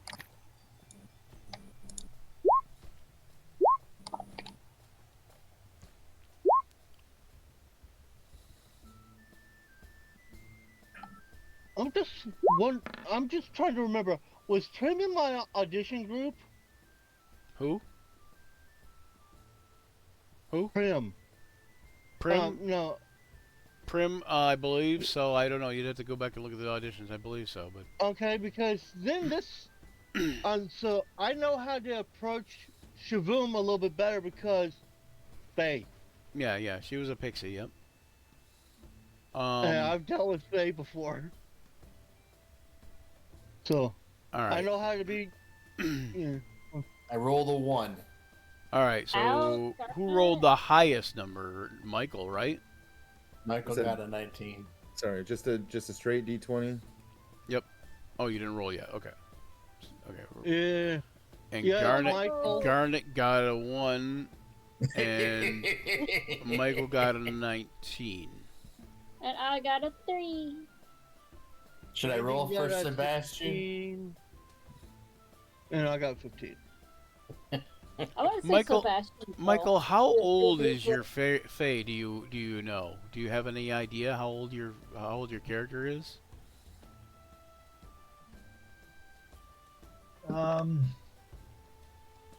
Trying to find some of the information as far as what the average fairy lifespan is. I mean, I as wasn't a able to- fairy lore wise, you could probably be anywhere from a couple days old and still be a fully grown elderly adult to a few thousand years old, especially with the way that time works in the Feywild.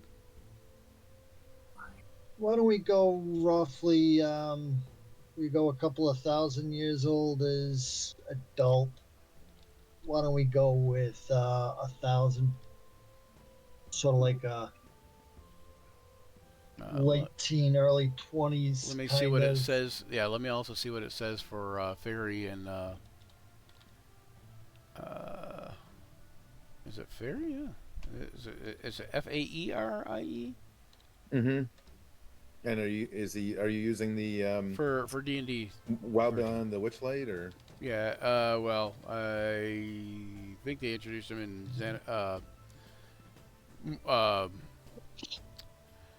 the other thing, Tasha's, but yeah, Wild Beyond the Witchlight and Morton Keenan's. Okay, so let's do this. It's either FAE or FAI. It's spelled both ways. Yeah, Faerie. The race is what I'm looking for. It's FAI in the thing. I think I just looked at it. Yep. I'm just waiting for it to load.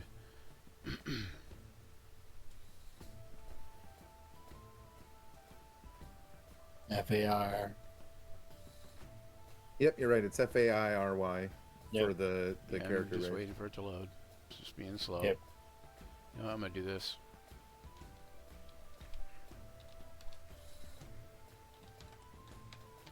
go. Do a search. Okay, so we're gonna say about 1,000.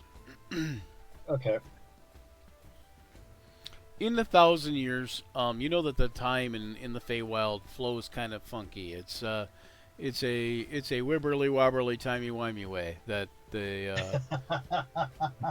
time flows in the Feywild. Well, It's very appropriate it- that you're in a building Yeah. that's bigger on the inside. yeah, and you know, and so like I said, it does make him feel a little bit like home. You know, like it's a little bit strange, but it makes him feel a little bit like back in the Feywild. So typically around 100 years is what the average fairy lifespan is, but it could again it could be anything. So in Fey years you're 1,000. In human years Yep. you're about 100. Okay. Um.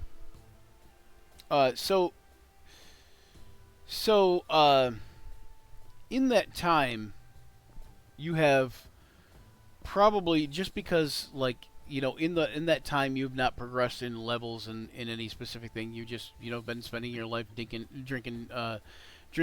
dew out of tulips and whatever it is that Yes, you do, just flitting about doing whatever and anything and everything that fairies do.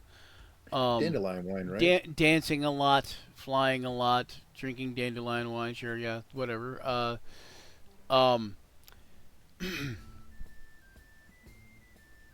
Suddenly a man comes over to your tables. Luther, make me a perception check for you.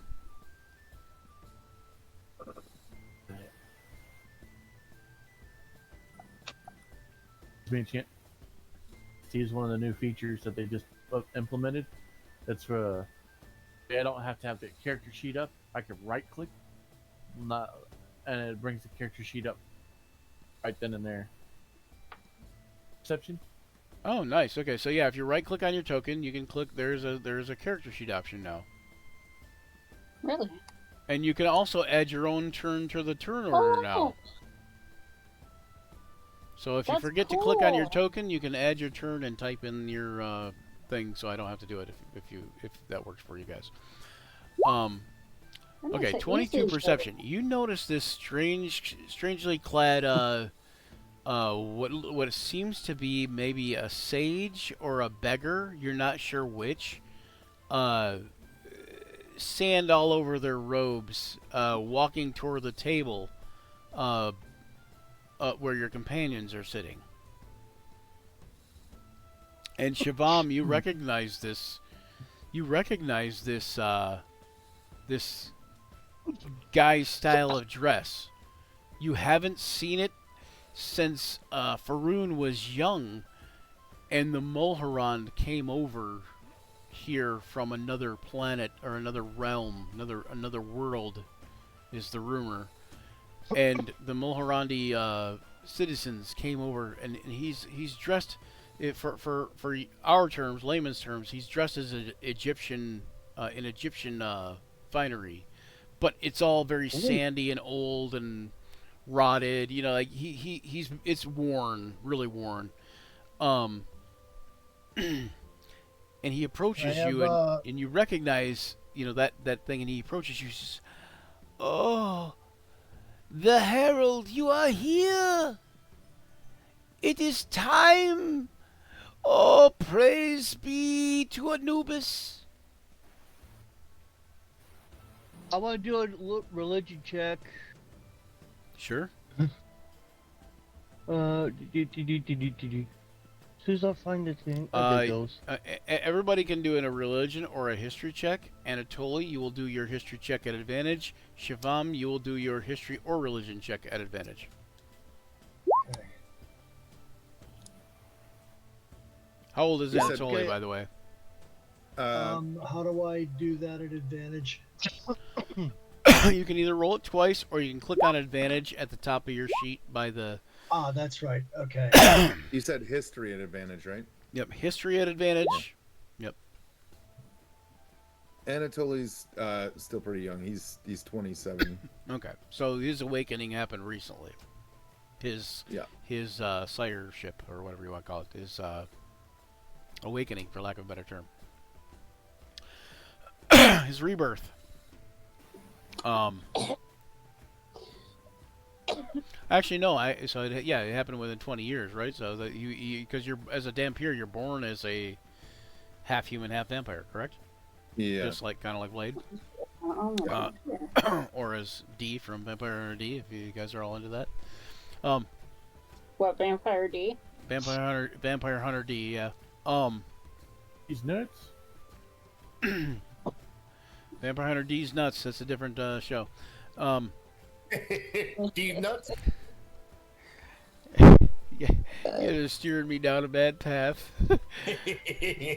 Path involving Oh, you vampire. did Yama not yama realize yama that? yama. Okay, so all right, so Shivam, you recognize who wanted to make the history check initially? Was Garnet? Nope, me. Oh, you? No. Okay, so you wanted to make a religion check, James, with a 9. The name does not sound familiar. But it when seems kind of familiar. when he says Oh, praise be to Anubis, that name does not sound familiar at all, but you assume that he's praising some sort of god or deity. Okay. So or the godlike reason godlike why figure. Okay. Well, you rolled a 9 on your religion check. Yeah. So Oh, James nuts. James might know what it is, but Gavor not so much. Yeah. Probably because he's spent most of his life in the Underdark and is not as familiar with the surface religion. Surface. And Yeah. so those he would be familiar with would be like the ones he would cling right to, kind of thing. What I will say for Garnet and even Shivam, I would say that Shivam, you know that the Mulhorand people are from, some of them are from ancient Egypt, and you know that they worship different gods than a lot of the Farunian pantheon or the Toral, pantheons of the Forgotten Realms, pantheons of Toral. And for Garnet, I would say that you also know that being an Earth Genasi, the Mulhorandi are desert sand people. Like they live in the desert. Right. And you would also know that Anubis is an ancient god that hasn't been heard of in quite some time. At least the last 100 years, and Right. is presumed dead and non-existent. Okay. Oddly enough, you do know that he is the god of the underworld or the lord of the dead, and you do know that it seems a little ironic to you that this guy is praising a dead god who's also the lord of the dead. Oh my. Kind of up my alley. Right. When your gods are dead, then Right. it's not as great for you. But are you gonna say anything back to him, Shivam? He called you the Herald. Yes. You see what Luther said in the chat? Luther sees the sand and offers the man a large tankard of water. Is he thirsty? Oh, you know what I noticed. That's a Luther. Does that He must be thirsty. He does take the drink, and he does seem like he's parched, and he drinks it all down as fast as he can, All right. buttering as he goes. And the gentleman make sure appears he to has be a a seat. priest of Anubis. You said he's a priest of Anubis. It's hard to say. He's wearing some kind of Egyptian style of finery. You think he could be a priest? He does. He looks to be more of a seer or something like that. Perhaps a storyteller, a sage, a bard, maybe, but an old like school type storyteller. How do you know me? He says, "For you have foretold You are the herald. Everyone knows you where I'm from. He says, you have come to reawaken Ankh-Hotep. Okay, can I have a religion check to whether or not I recognize Amenhotep? Yeah, you get it at advantage. Did my history check get anything? You got an 8. Oh, you had advantage. Oh, you had 21. Oh, okay. I take that back. Yeah. So yes. And I will also say that when he says the name Ankh-Hotep, you will be like, oh shit, like in your head, kind of like okay. So, Michael, you do not recognize the name Ankh-Hotep, and Okay. this is kind of what both you and Brandon for the religion aspect of the history check. You do know that you know even further that not only is Anubis dead, but he is also still alive, and he rules the underworld of the underworld now. He basically rules the plane of the dead gods. He's Where in the God, sub-basement. when gods die, yeah, they go to the sub basement. Jesus Christ. This is something When, new. so when gods die, they go to this plane of dead gods. That's solely, and Anubis is the one who makes sure they find their path there. So as Charon or Charon, depending on how you pronounce it yourself there, as he would river people across, or ferry people across the river Styx to the underworld, Anubis ferries people to the plane of the dead gods, but he doesn't ferry people; he ferries gods to the plane of the dead gods. So. Okay. So that means Bahamut. So you might would have so you would know that as Anatoly would know that. The rest of you would not know that. Yeah. The rest of you would be way far off. Ankh-Hotep, Oh, yeah. though, you both know from the name. He was a pharaoh who ascended to the throne, and his reign swiftly descended into darkness as he ruled with an iron fist and an insatiable lust for power. His brothers' untimely deaths were whispered to be more than mere accidents, but none dared to speak such accusations aloud. His cruelty That's my became kind of legendary, and his fear was the primary tool of his rule. Ankh-Hotep, now fully embracing the evil within himself, abandoned the virtues of his predecessors and turned to the dark gods of the underworld, particularly Anubis, the god of death, and demanded unyielding loyalty from his subjects, enforced by brutal executions.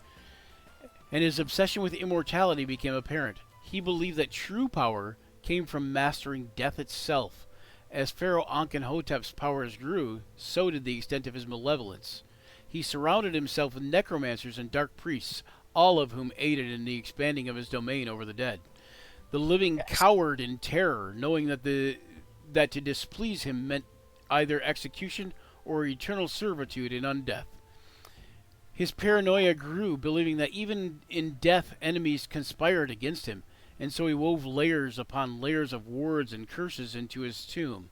These dark protections ensured that no living being could enter without suffering unspeakable torment.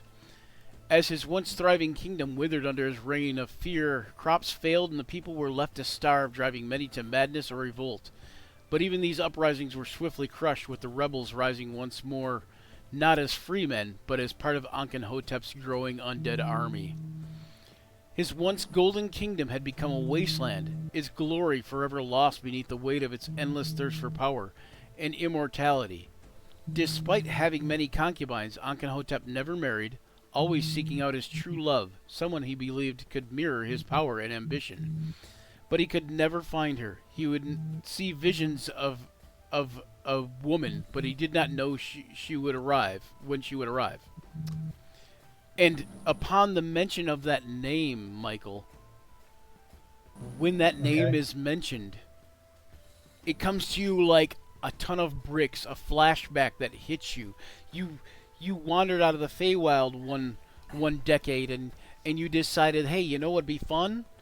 If I went and visited this place that I've never been to, and when you were visiting this place you'd never been to, you decided, you know what else would be fun? Is when this guy asked me if you would be his herald of light, that you would take him up on that, and you were Ankenhotep's herald. Okay.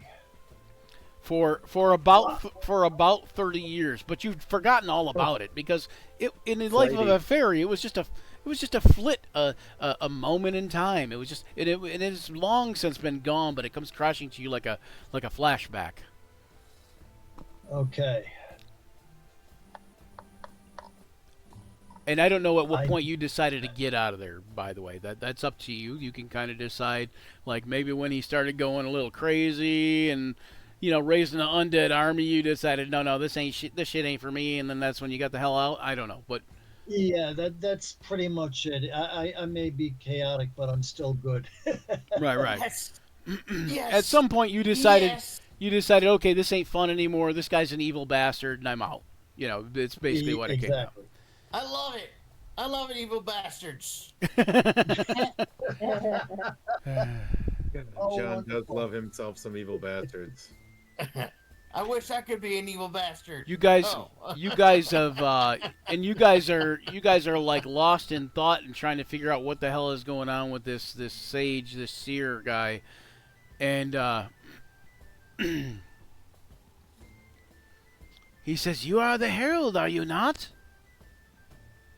I was at one point, yes. He says, then you have come to bring an era of calm and prosperity back. The calm and prosperity that stretches across the vast desert for thousands of years. I thought I was doing that years ago when I was the herald.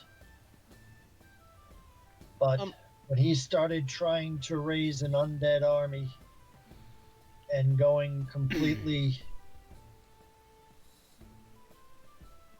the other way into darkness, that is when I gave up acting as herald. Funny thing on how the past always sneaks up on us and comes back to visit. I will say that you remember how the descent into darkness started, and you got out before it got really bad. But even where you were, echoes in the Feywild, of how ruthless this thing was and how terrible this thing was for essentially the multiverse. How terrible this incident was of his reign. You heard rumors even in the Feywild of this.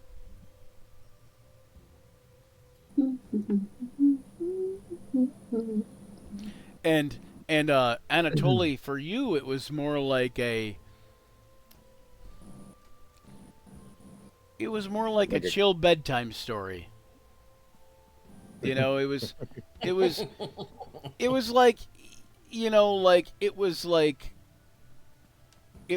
yeah, you're gonna grow up and you're gonna be a monster, but you're not gonna be this kind of monster. It's hard to say what it was for you, but that's for you to decide. But essentially, you were told about it as a child, and you were also forewarned. It was given to you as a kind of a warning, like, hey, don't become this. Like a cautionary tale. Yeah. This is where if you're not careful, this is where it could lead. Yeah, and absolute power corrupts absolutely kind of thing. Mm-hmm. That kind of thing.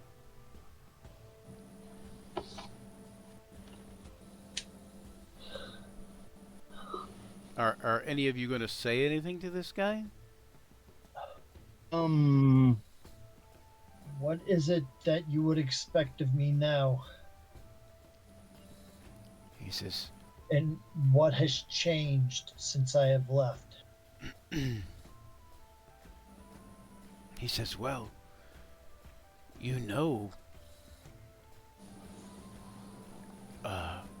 that that it has happened, right? What has happened?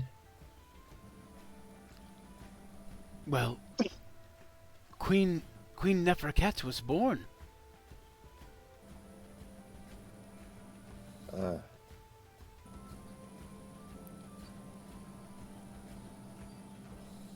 This is the woman he was foreseeing coming to him. Yes, yes, she was born. There was the earthquake. You remember the earthquake, right? And of course none of you do. Hmm. He says, Ah, she says, yes, but the earthquake. Neferket, she is known for her mastery of ancient magic, and she is a woman of pure beauty and radiance.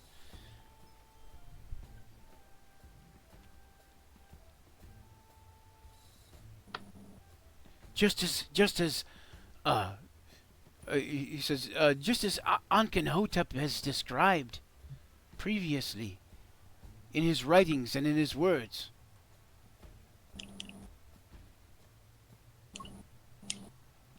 Well, So basically, what you guys had had heard is essentially like I would say that Anatoly, you're probably a little bit aware of this with that 21 history check.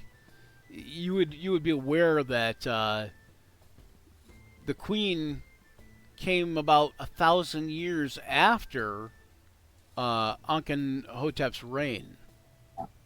It was like done and gone.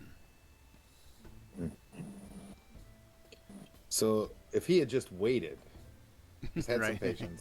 Just a little patience.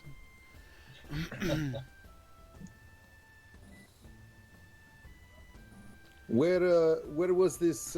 Gosh, women, you know you gotta wait on 1,000 years. Wait, not a woman. 1,000 years. She was doing Where her is hair. this, She was doing her hair, her makeup. Where was this Neferket born? Where is she now? Uh, let's see. Do I know where she's at now? Mm, I believe she would be dead too. Yeah, I believe it's been, you know, so it was toward the end of his reign that Siobhan was the herald, and she has since like disappeared, and no remains to be found. So it is assumed that she is dead.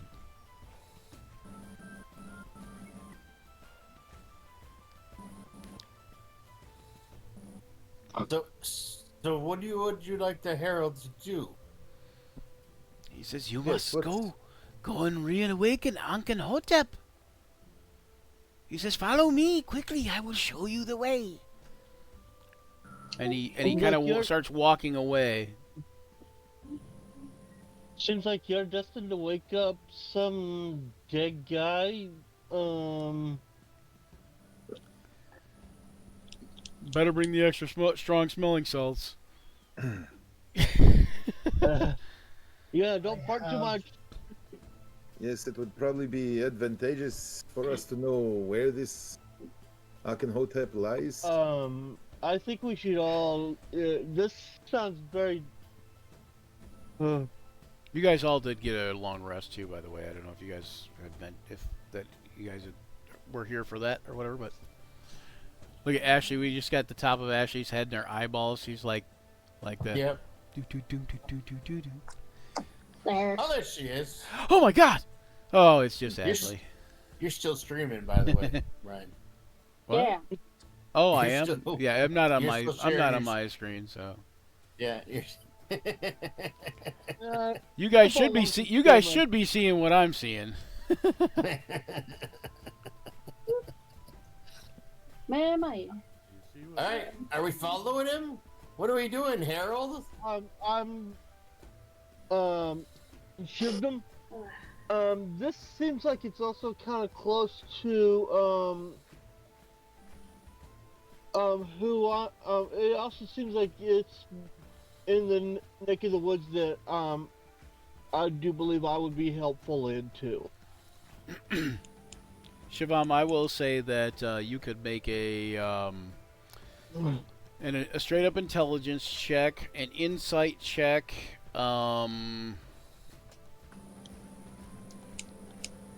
probably a history check, or a straight up wisdom check. Straight up wisdom, intelligence, or insight history. One of those. One of those. Not an advantage. But you right. could make one of those to give you maybe some clues as to what maybe you should do here. I'm going to go with the insight because I have issue with waking him up when the last time I remember he had gone all evil and stuff like that. Right. Okay, so with that 19 insight check, you are convinced that if there is something going on with him and a possibility for him to be awakened, that would be just a very bad thing. And probably, if you are of an adventuring mind, you need to go to and make sure and see to it that that can never, ever, ever happen. That he can never be awoken. Yeah, he can never be reawakened, because if he does, you don't know what that reign of terror might be like. All right. I mean, it's bad enough Luther's dealing with the possessed axe. Yep. I pass that on to the rest of the group and let them know we cannot reawaken him. It will be the downfall of all, and the evil that will spread would be inconceivable. And I would say, Shivam, you would also know that not only can you not reawaken him, but you might have to see it upon yourself, or grab you and the rest of your party, or you and Anatoly at least, and try to convince these guys maybe, but that you want to actually go there and follow this guy to make sure that no one else can do it either. Okay. Hey, sounds like an adventure. Now, if any of you guys were following any of the other Action Surge stuff, there's we have a campaign called No Good Deed that happens on alternating Sundays. This coming Sunday is No Good Deed. There is a certain person in there, played by a certain character in there, played by Stephanie, and the character's name is Jessa, or sometimes Tessa. And Jessa and Tessa have different personalities, but they're both aware of each other. And she happens to be a changeling, so she changes depending on what that is. But the other thing is she owns a dagger that is a very dangerous dagger. And were she to awaken Ankh-Hotep, this is all metagame, so none of you guys know this, but were she to awaken Ankh-Hotep, there would be some major devastation going on. As it is, her party's worried about her awakening undead. Okay. My only concern is that if you go as the Herald, we don't know what kind of magic is in place, and just your presence there may result in awakening him. So we may want to be very cautious, I think. That is a you would think, probably even just from your 19 insight check that you previously made, Shivam, that is a genuine concern. A fair and genuine concern. Is that the genuine concern is what you just told me about him being reawakened and spreading absolute evil? Well, yeah, but I'm saying that what Anatoly just said about your presence there could be the catalyst that awakens him too. So, after all, you are the Herald. Yes. Heralds kind of do the heralding So thing. so when you're they kind arrive. of you're kind of faced with somewhat of a dilemma of do you go there and stop it and make sure none of it ever happens, or by going there do you awaken him by accident? Uh, Might be a chance we have to take. let me go. I Let me step outside and ponder this for a little while. All right, let's. Is there What? Oh, go ahead. Sorry. is there like a glade or a pasture or something like that that almost fish that would There's a calm small me and there's a small park in the city here where there's like a nice little fountain and like a lot of grass and some trees to kind of like a lot of the kids play there, but also a lot of the adults will go there and kind of sit and be leisurely, all right. take walks through I there. tell Anatoly I must meditate on this. All right, and I at that understand, but oh, sorry, go ahead. I was just I understand that is very concerning, but I think he expects you to follow him now. So unless you say something to him, he may take off. And I tell him I am making no decision until I meditate upon this. He says, yes, yes, wise one, I understand. And he goes over and he kind of waits by this hallway, like here. Let me give it a token out for you guys here. Should have a commoner in here somewhere. He's So he's not like he's not a commoner, by the way. So just don't. I mean, you wouldn't know by looking at somebody whether they're a commoner or not. So I mean, just be careful, guys who like to ring of the ram people. so he's like a This is one you can ring of the Like a ram if priest. you want, though. He'll survive that. he's like a priest or like say a cleric of Anubis. That was already asked, and the answer is you not sure. He could be, but you think he's more of just like a seer or a storyteller or a fortune teller, some kind of like a vizier maybe. It's hard to say. But he waits over here by this hallway anyway. And at that, what we'll do is I'm going to give everybody a break, including myself, and we'll be back here in about 5 minutes, 10 minutes. For some Right. of us, we're gonna try for 5 though. So everybody try for 5 if you wanna take a break here, and we'll be back in 5. Let's go, little one. Put you outside.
veteran, Yeah.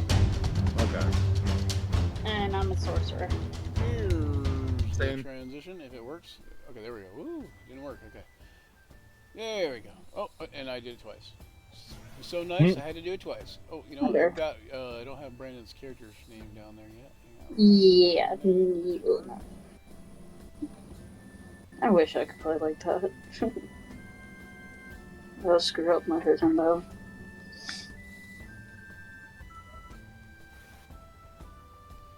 So we are into, if you didn't know already, session 43 of this campaign. 43.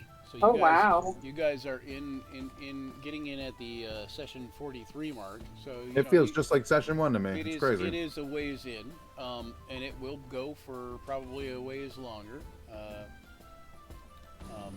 But I thought that it might be kind of cool to know that. Okay.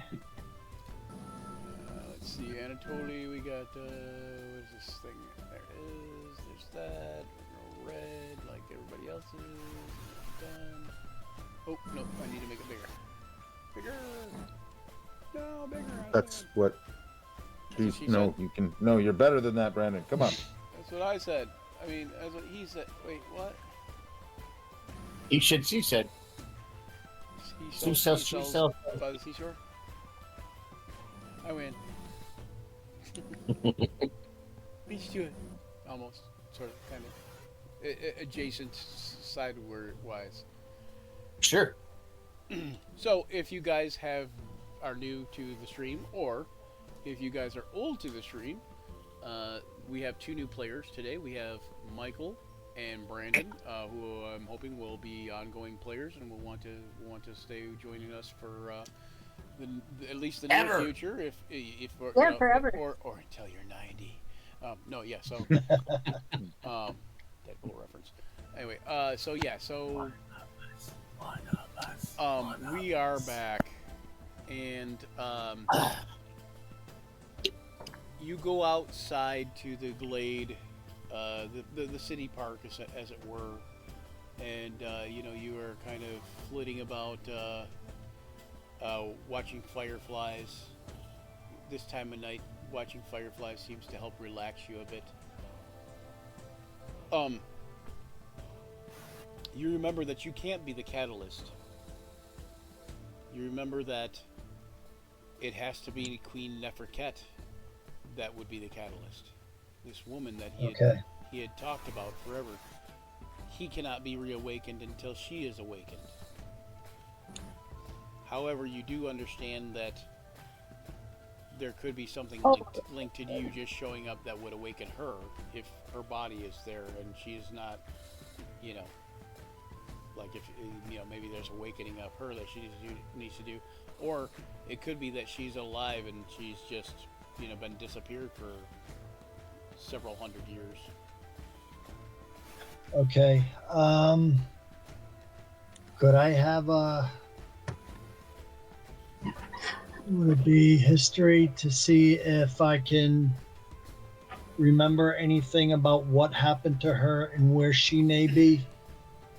Whether I've heard of any stories over the years or... I will, yeah, I'll give you one. It won't be at advantage though on this one.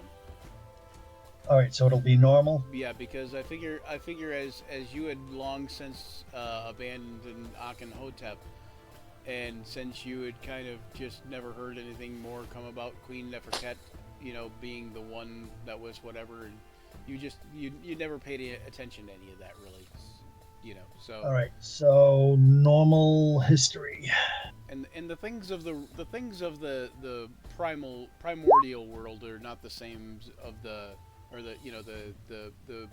prime material plane are not the same things of the Feywild usually.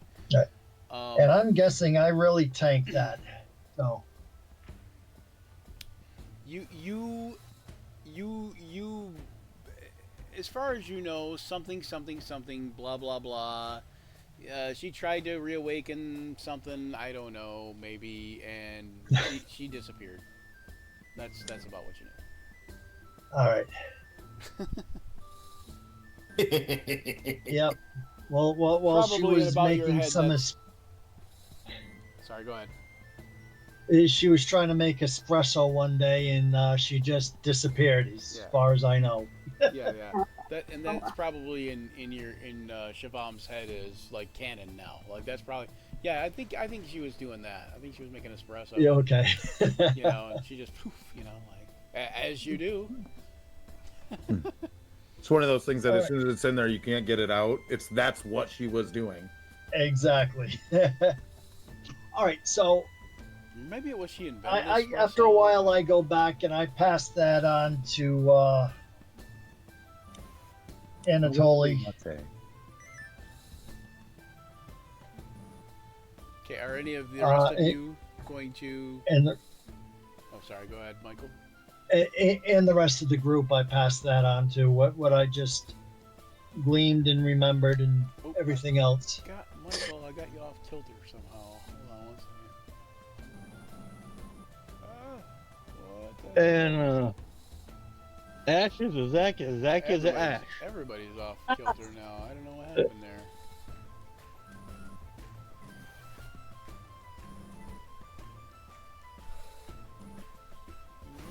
My name's Ash now. Hail to the king, baby. Hey, you can have my nickname. I don't mind.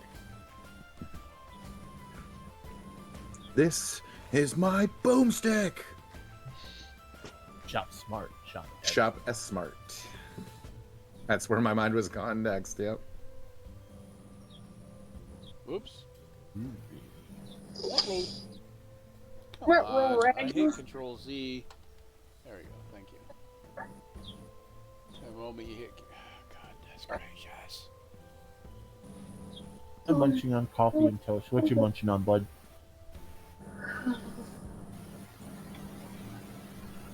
Fixing the cameras over here. Don't mind me. Name doesn't say a name. It just says under attack. I would like to ask the stage seer, whatever he is, Yeah. what his like, what he knows about the lady, like her last known whereabouts. So what he knows about her last known whereabouts. He says, "Oh, that is an important question." He says, you are wise to know that without Neferket you cannot awaken Ankhenhotep." And he says, "Oh yes, I'm glad you asked." He says, "Allow me to tell you, when she had risen to power as queen, her mastery of the ancient magic has caught herself to the pyramid's spire. And she, as a brilliant young scholar, unearthed the ruins of Ankhenhotep. And she assembled a team of hundreds of slaves to clear the exterior sands away, so the structure could be seen in its entirety. But then she ordered it sealed off, and once that was done, men and women who performed the sealing mysteriously disappeared, and their remains were found miles away. Upon hearing of its pull, she felt upon hearing of its appearance, she felt an irresistible pull, though, as if her fate were tied to its place. She led an expedition of priests and scribes and soldiers to the ruins. When she arrived, Queen Neferket was awestruck by the grandeur of the half-buried pyramid. She knew exactly whose tomb it was. Ankhenhotep had been her primary area of study. The dark aura surrounding it both intrigued and unnerved her. It was said that the pyramid of Ankhenhotep was unlike any other, a labyrinth designed to preserve a forgotten king's dark legacy. He says, it is believed now that her body resides within that same pyramid.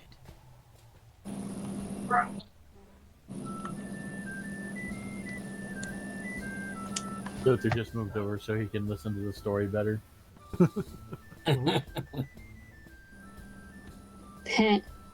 So her last known whereabouts are at the pyramid of Ankh-Hotep also? That is what has been said, yes.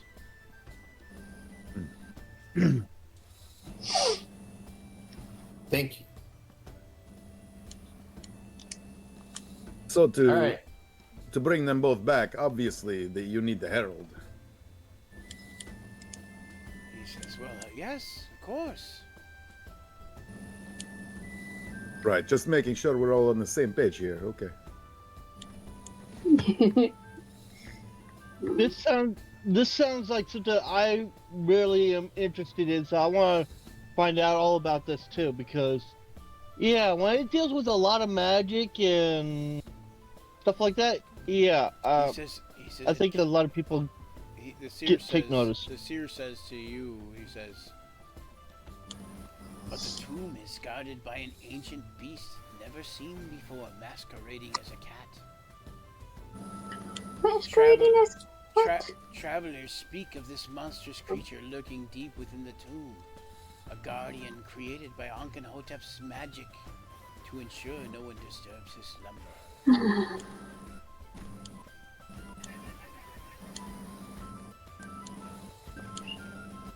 He says, come with me, come. And he says, we will go to the dunes of Bast. Wait, did somebody go off camera? No. How did Michael and Brandon switch places on Discord? That's why. Now I know why the cameras are off.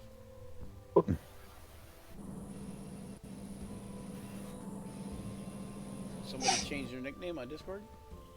Oh, that was me. I added my name. I did that. Put my name Brandon in. changed his nickname. I gotcha.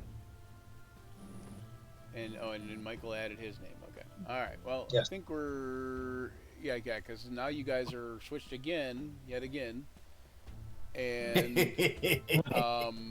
and now you guys are in the wrong spots. But that's okay. We're gonna fix that right quick because we're gonna make. Hold on. Don't do nothing. Don't do nothing. Please don't do nothing because then you are liable to do it again, and I can't do anything about that if you do it again. But I'm if not I do doing it anything. on my end, then I can fix it, and then I don't have to do it again next time. My hands are up. Not touching anything. Yep, that's fine. It doesn't matter. All right, so we're gonna play. Michael is going to be 7. Oop. And that fixes that.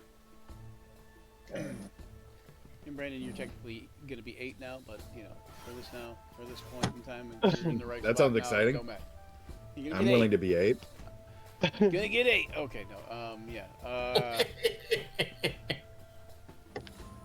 For a little bit, actually, in this is- Zach and herself. This is why I'm the okayest DM ever.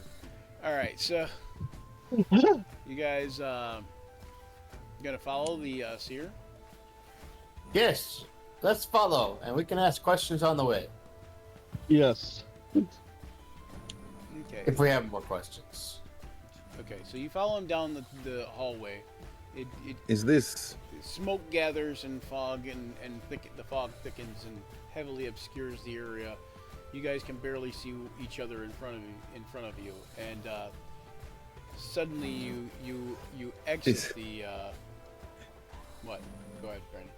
is this the wise choice? I mean, We're sticking together and we're helping. We're going to this situation, so and it's better together. right, but we've been told that what needs to happen is Siobhan needs to be there, and we're Well- taking Siobhan straight to there. Well, either way, we can always change it You can. to a better.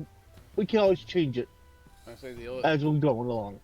Okay. The question is I think his question is whether or not by bringing him with you is it more dangerous than not bringing him with you is what I think. Nope.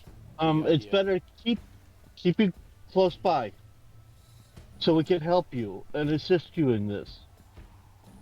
If perhaps would be better if we could somehow conjure the illusion that he is with us without him actually being there, so that we can find out what the situation is without risking him being there and causing this. in my experience, I'm thinking we should just stick together.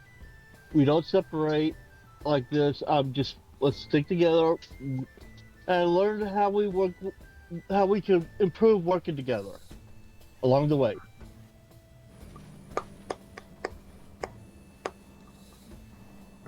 Agreed. All right. So in that case, that being said, I am going to put you all on a different map real quick. You guys, Yay! you guys leave the World Serpent Inn through one of the doors, the many doors, and you find it puts us right in the temple. You find yourselves in the shifting sands of the Bastet Dunes. I don't know if you guys can see the thing here. Hold on one second.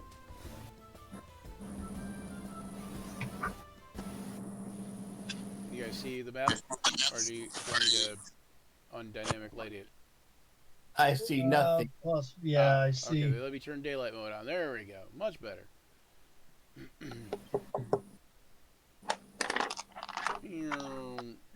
There goes my trailer. Vampiric. I still see nothing. You don't see anything? I No, still sir. see nothing. Really? Mainly because we don't I have see- tokens on there yet. I see a single line. Oh, it's because Yeah, it's because your I character still- tokens aren't on there yet. Because here. Oh. Let me, here, let Oh, me, yep. Now let I me- see the box. Let me I fix see that. nothing. Let me fix that. I'll just do this and go bloop. Oh, there's Yeah. better. Pretty. Ah, Now- the light. Now, if you wanted to, you guys could all drag your character tokens onto there. Ow. Okay, where do you want us? So you would take your just- character and you grab just it by grab the the- name and drag the name over to a spot on the map.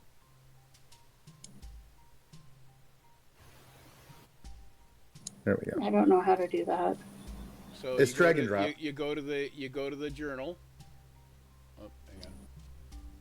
Journal. You find your character in the journal. Oh, cool. That's awesome. I can do it by myself now.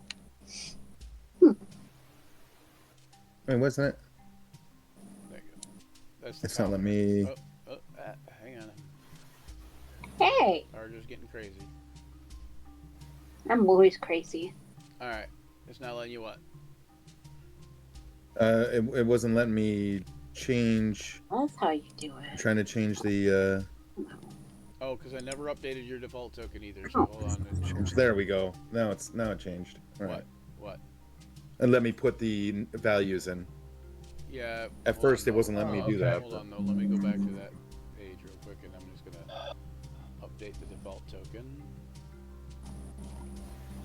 Details. Update default token. Save changes. And now let's go back and we're gonna delete you, Brandon, off that page. And then drag your thing back and just see if it has the default values already. Okay. I think you need to do that for me too, because I'm still a square and it won't let me do it. You're still a square. You're not that bad, man. What, No, I mean, You're all You're right. just a little Luther? rough on the edges. For Luther? Yeah. You just gotta loosen up a bit. That's all. I wouldn't call you a square. He's already Luther. Luther than you. I'm sorry. Loosen up a little bit. Alright, okay, now try it. Did you drag your character sheet or your character to the map, Luther? I am about to try again.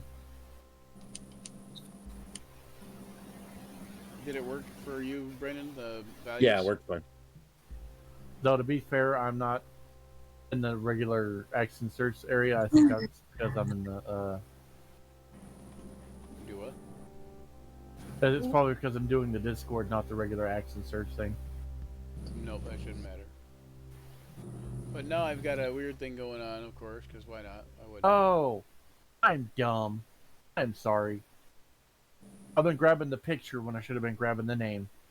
Yeah, that's when I said grab the name and pull it over there. That might Yeah, have given you yeah. some sort of clue, but I understand. Luke, I'm go- not very clear when I say stuff.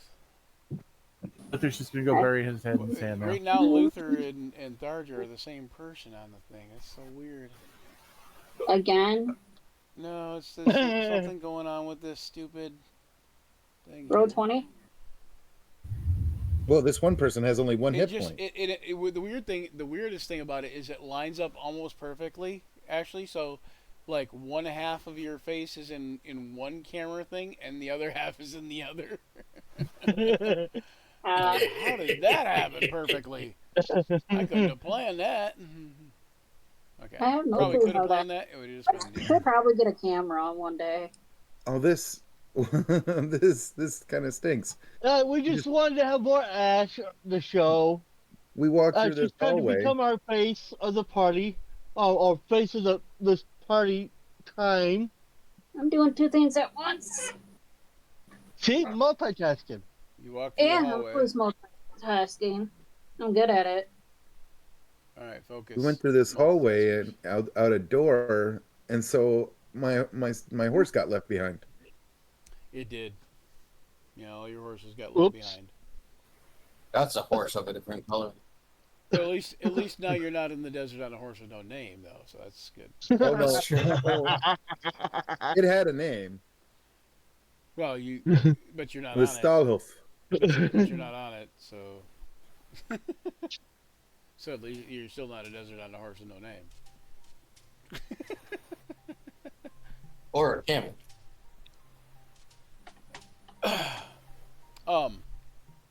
Speaking of camels, though, you guys follow the commoner across the desert for a little while, or Yeah. gonna ask him Yeah. any questions?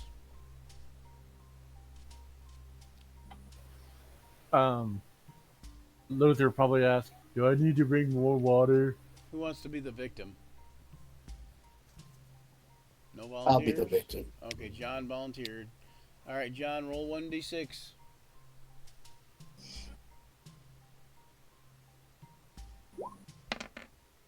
Two. All right, you guys are lucky today, and you guys come to a outpost where there's some tents and some camels for you guys. Oh, And- nice. And you guys each get a camel, and you can There's name camels? him Stallhoof if you want to, but Intense. Make sure it's not no, snow. no, the camels aren't in the tents, but there are tents. But and the tents are kind of intense. Damn it! Why do I do Camels are spitting a lot. That makes them intense. that? I still don't got Ashley in the right spot. There we go. I'm gonna fix you, What the Ashley. I hell? promise. I promise, Ashley. I will fix you. I guess I don't sound like a good promise when you think of it in context, but you know, Ashley's gonna get fixed. Yay! All right, now everybody's in the right camera position. Oh, man. I'll just have to redo all that by the end of the show next time too. All right, so you guys hop on Camelback. Everybody gonna ride camel. Shivam, How do you I get on assume a that you're- camel? Shivam, I assume you're going to ride on near somebody else's shoulder or fly. Yes, I'll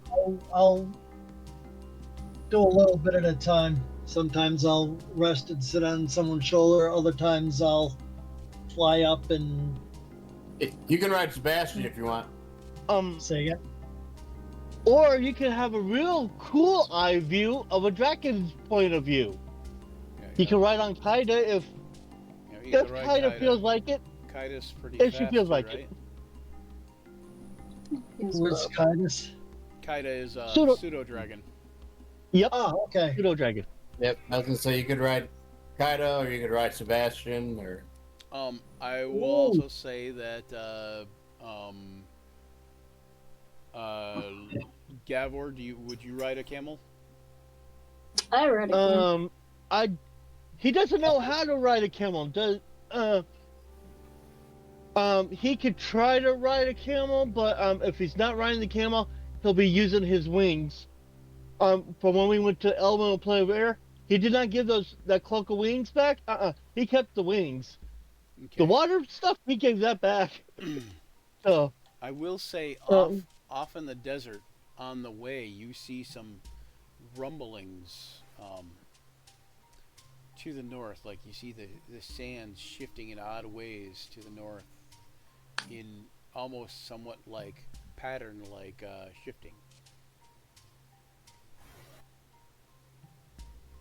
Siobhan actually likes the idea of riding a pseudo dragon. That could be one heck of a visual, also.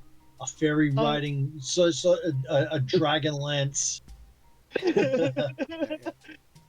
Oh, and I could speak to you through Kaida. Yeah, using one of your knitting needles as a dragon lance is a. Yeah, exactly. All right, so you guys notice there's some odd shifting in the sands to the north. I'm assuming you guys just are going to stay wary of it and keep traveling. Yep. Might be a good idea Yes. to try to avoid it, like kind of skirt it if we can. Okay, so you kind of Right. move slightly away from it and whatever. Again, does anybody ask the guide, the seer? Does anybody ask him any questions? Who wants to know how old he is? He says, "Oh, not really sure. I lost track somewhere around 100." I have a question. How precisely did you know to look for Siobhan in that inn? He says, "Oh, I didn't per se, but it is a crossroads of sorts, and I thought perhaps there is where I would find him. Perhaps there is where I would find somebody who would lead me to him. But as luck would have it, he was there." Yes. Like the little It thing is- says, it you is chose fate. correct. It is fate. You chose right. And the sands of fate do roll strange. And the portents did tell me to head to the Mid-World Serpent. Yes, it's very lucky of you. So after a little bit, you arrive at a pyramid, of course. And there are 3 entrances. You can do 1, 2, 3, left, right, middle, however you want to do it.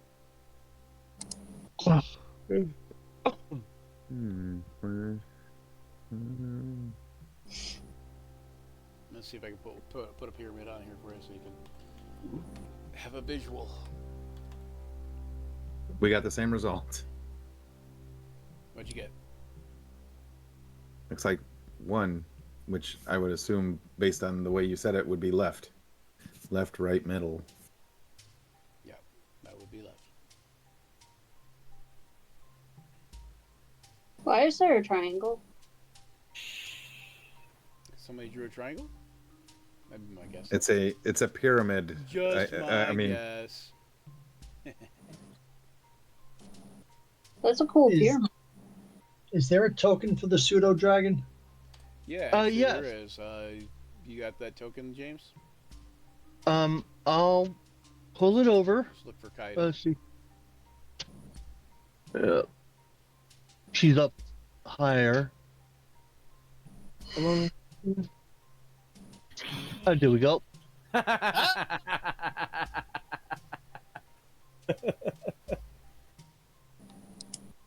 Okay, this is the We're gonna do What this real the- quick. Hang Where- on. Let me send Holy moly. send to the map layer. Hang on. Send to the map. There we go. Map. And then move it back.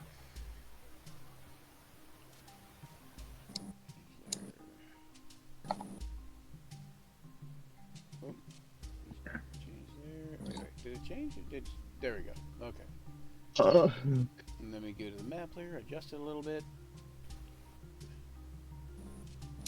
There you go. I forgot how to delete my thing.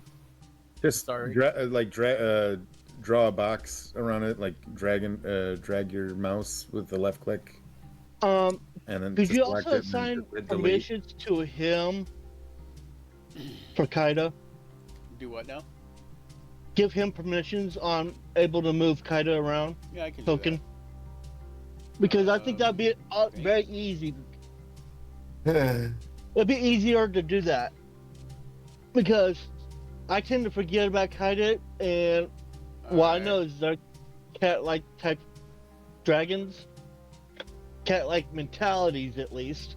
There you go. Now you can control where Kaida goes there for the moment there, All right, now, Michael. There you go.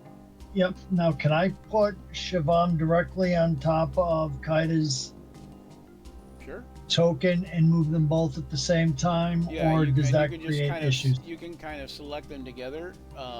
It does kind of create issues if you group them, but if you select them both together, then it won't. Not many All people right. know that the dragon's first name is Al. Oh my god. Oh my. Nope. No. Alice. No, it's not. All right. How do you select them both at the same time? Okay. I think I just figured it out. All right. Got it. Okay, let me do this here. We're gonna do I have to hold shift at the same time. All right.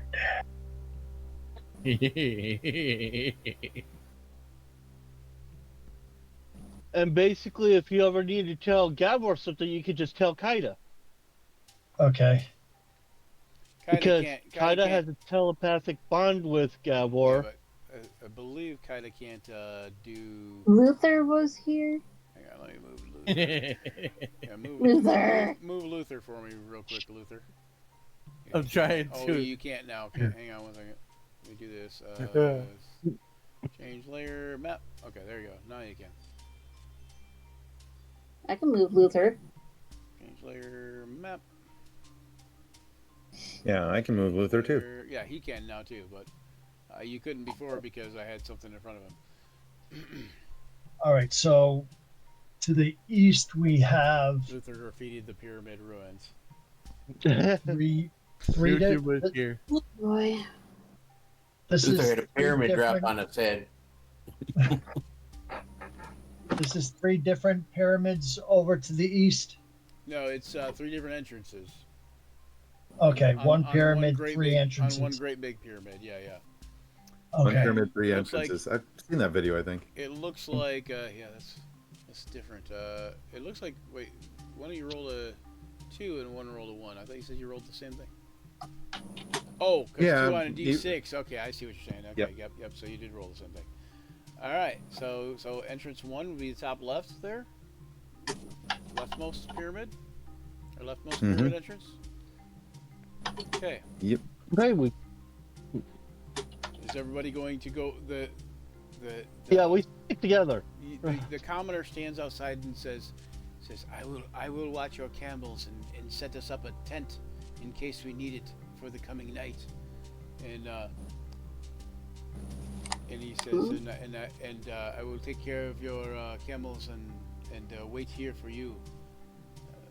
I have no business in the herald's business. And basically, are you guys all going to go in the same entrance then? Let's do this. Real quick. As well, yes. Let's do this. While they're figuring that out, Luther's vandalizing part of the wall above one of the entrances. So Luther's gonna go in last, is what you're telling me? No, Do we wanna go I in should the be same one of the entrance? last ones. Or do we want to split up? Luther, quit screwing around. Okay, well, I don't know, but you need to let me know because a second ago it was yes, we're going in the same entrance, and now it's do we want to go in the same entrance? We should stick together.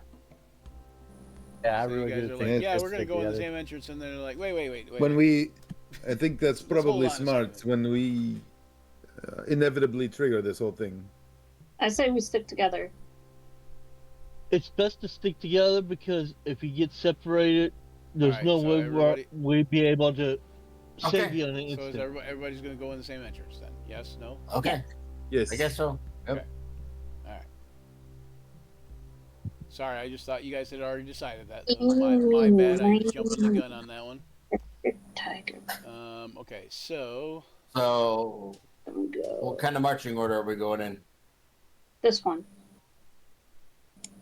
No. I said marching order, not which This tunnel one. we're going in. Oh, my bad. Eh, hang on, you guys are not going anywhere yet. You're going I'll be near the right front. here to a black screen. Dun dun dun. I'm not sure why this is not playing.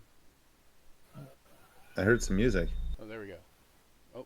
I don't hear none. Hang on, it keeps chopping in and out on my end. Hold on. Yeah, mine too. I might have to turn mine up.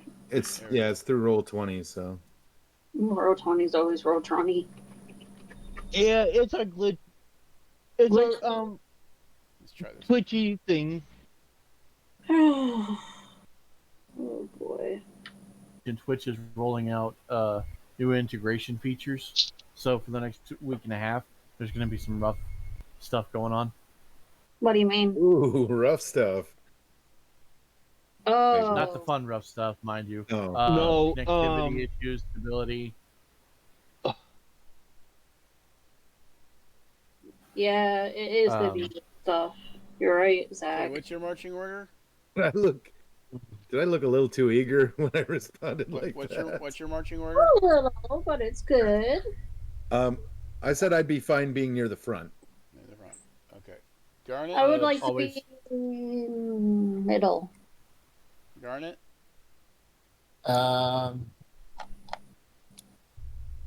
Ooh. Towards the middle. Gavor. I know Luther likes being in the front. You know, I'm best at the back or near the back because of my range and artillery and what blah blah blah. I like to react to whatever happens first. Luther, do you want to go first or do you want to go second? Let's have Luther go first this time. Shivam, you can kind of go along with people because you don't take up the same space per se. Okay. But where do you want to be, basically?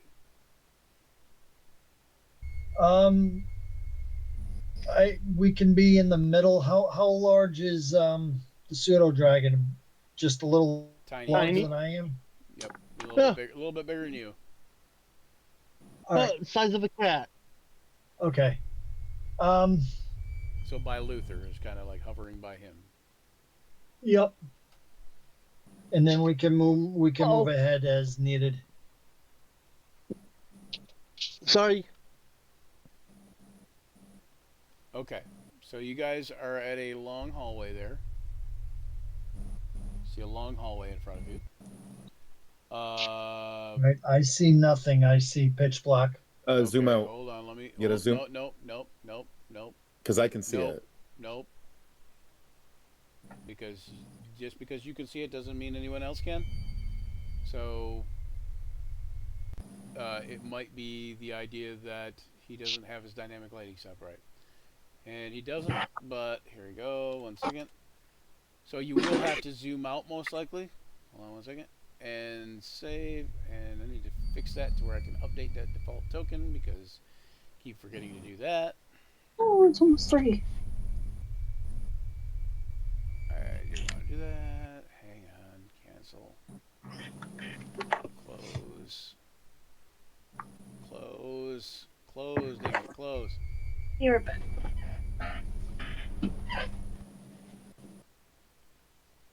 There we go. Now every time you pull out the token onto the map, it should update a little bit. Okay. All right. I'm still seeing nothing. You got to zoom out.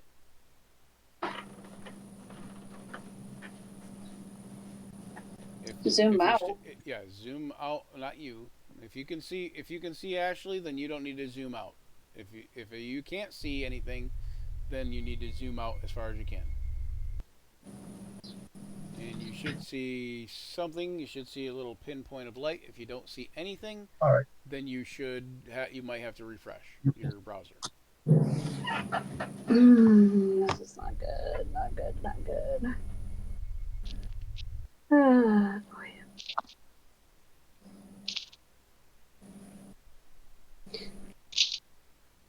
Sorry. Who has the worst vision?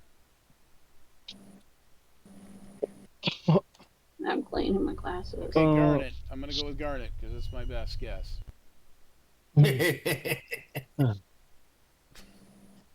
All right. And The pseudo dragon isn't on here that I can see. It's underneath you, kind of. But do you see yourself? Yes. Okay, hold on. Let me make sure the pseudo dragon. I don't think the pseudo dragon has night vision. Blind sight. Blind sight 10 has feet. blind sight. Does it have dark vision? I do believe so too. I don't think it Hey, does. twinsies. Okay, now you should be able to see out of the pseudo dragon's eyes, although it's going to be gray, like everybody else is supposed to be. But I give you guys the benefit of color, so. It's for the sake of the audio. Yeah, I can't even see the token. What's that? I can't even see the token. Do you see yourself? I see myself, yes. Okay, then that's because that token. Hang on. Cancel.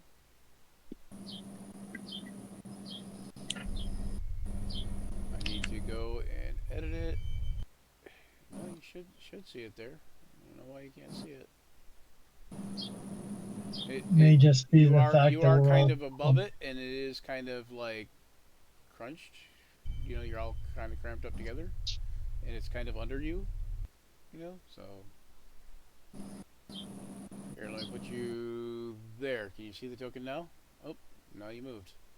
Let me put you there again. Can you see the token now? I see me, but not. Here, we'll do this.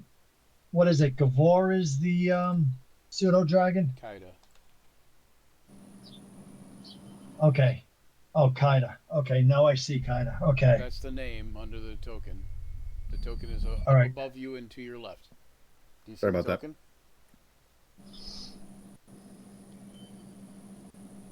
Yes. Okay. All right. So we'll put you back up by the token a little bit. All right. So, Anatoly and Luther, who is going to be in front? Luther. That was between Luther and Anatoly, not Tharja. Oh, sorry. I think Luther had said he was going to be up front. I said I'd be near the front, but I didn't hear one way or the other. So, what was that, Zach?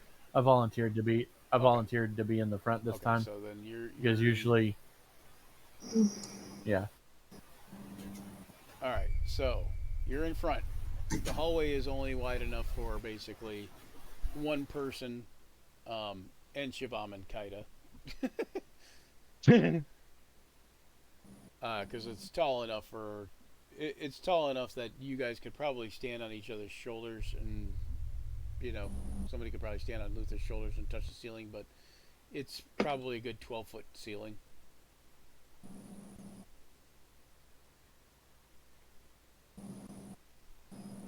Sorry, what were you saying, Brandon, about the music? no, I didn't say anything about the music. I said sorry. I didn't mean to put that spell up into the text box. Oh, I meant way. I was just trying to read it. I thought before that you had said something about the music. Yeah, it's going in and out, but Yeah, it's irritating me. It's fine. Let's try this one. Not good.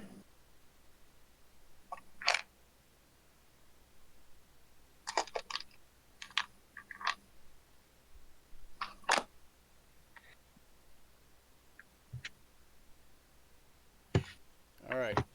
So Luther, you're up ahead in the lead there. Ready. Luther kind of wants to use a perception check real quick, make sure he's not about to step on anything real quick. Nope, just looks like normal stairs. Go ahead and give me the perception check. See if you notice anything different.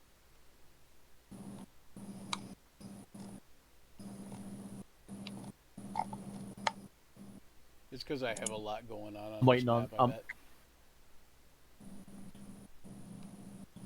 I apologize. I'm just waiting on the character sheet to load up. Normally I keep it up, but I found that if I close it and then open it when I need it instead of keeping it up, it seems to make things run a little faster.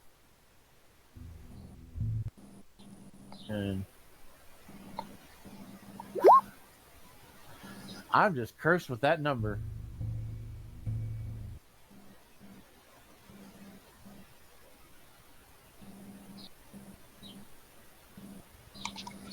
What number?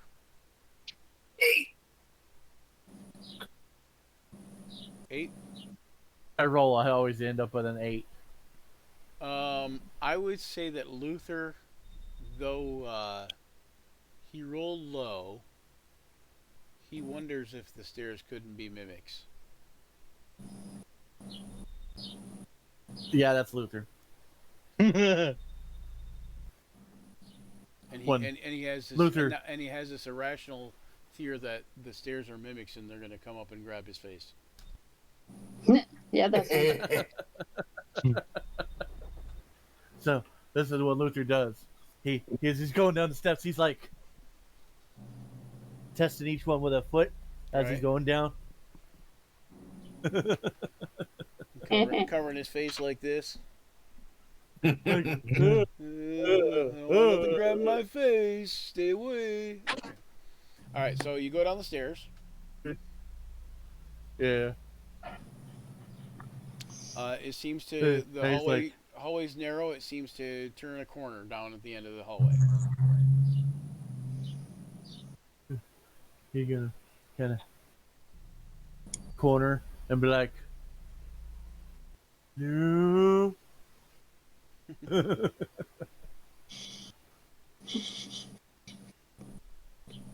Kind of slowly peek around. All right, it appears to be another long hallway. Another long dark Right. hallway. There's a hallway. Well, you coming or what? And he just like waves at the other people.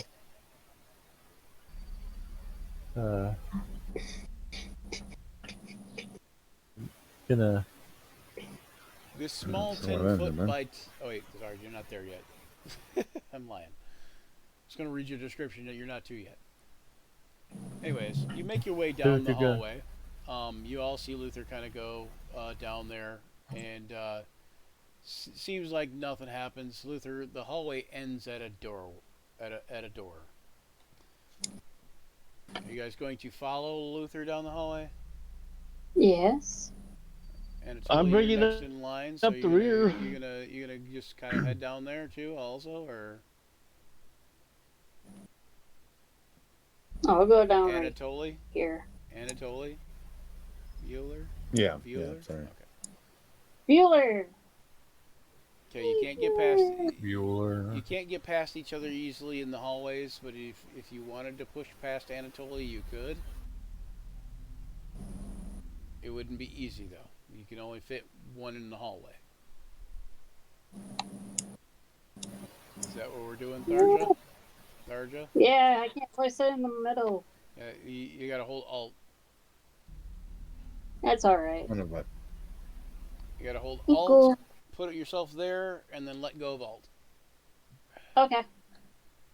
Alright, so Gavor will put you down there, and then Shivam will put you down there also.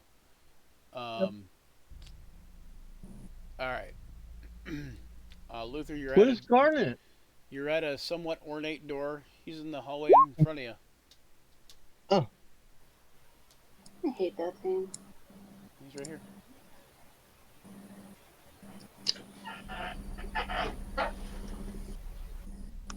Perfect. Alright, so Luther, Open the door. Luther. don't worry, we're about to wrap up, guys. I can see you're getting disenchanted with the game. But we're about to wrap up anyways. I just wanted to know if Luther's gonna open the door. Open the door, Luther. Smash it Or if you guys open. are all gonna Okay. go back the way you came. Taking a vote from y'all. Do y'all want me to open the door like a sane person or kick it the fuck off the hinges? Just Take open it the off door. the hinges. Why don't we? Is there anyone here that's a rogue that can check for traps? Perhaps I could take a look. I am able to take a look in there without actually being in there. Then why don't we do that? Okay, how are you In gonna which do case, that?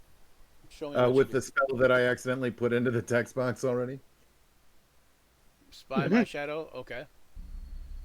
You whisper a fey rhyme to your shadow, bringing it to life as a tenebrous spy that can slip under doors between shutters and through the narrowest of cracks. You can stretch your shadow up to 10 times your height and move it as you desire. It remains two-dimensional and cannot interact with physical objects. You notice a small crack to the wall in the wall to your left. Do you want to just send it through the wall? You think you could probably do it. Okay, I should have made myself 9 feet. Damn it. It don't make you 9 feet. It makes the shadow 9 feet. No, no, it would make it 90 feet. It can stretch them to 10 times my height. Oh, I got you. That's what you're saying. Yeah, I'll send it through the wall if that's possible. Okay, you see it goes through the wall. Hold on. You can spy through your shadow's eyes and ears as if they're your own, but magically enhanced senses do not work through the spell. You could utilize the stealth skill normally as if trying to keep the shadow's presence a secret. So you go into the room. It appears to be a 10 by 10 foot chamber. The walls are smooth, adorned with faded hieroglyphics and simple carvings of ancient gods and symbols of power. The air is stale, and only the sound, and then the only sound is the faint echo of your guys' movements outside. So it's like just a faint echo coming into the room. On the far wall, there's a stone door, slightly ajar, with more hieroglyphics etched around its frame. The door appears inviting, as if it leads deeper into the pyramid. But while your shadow's in there, something feels off. Like an eerie stillness in the room. Like perhaps a trap waiting to spring. It kind of weighs on Anatoly. And the room looks unremarkable, but yet it invites further investigation.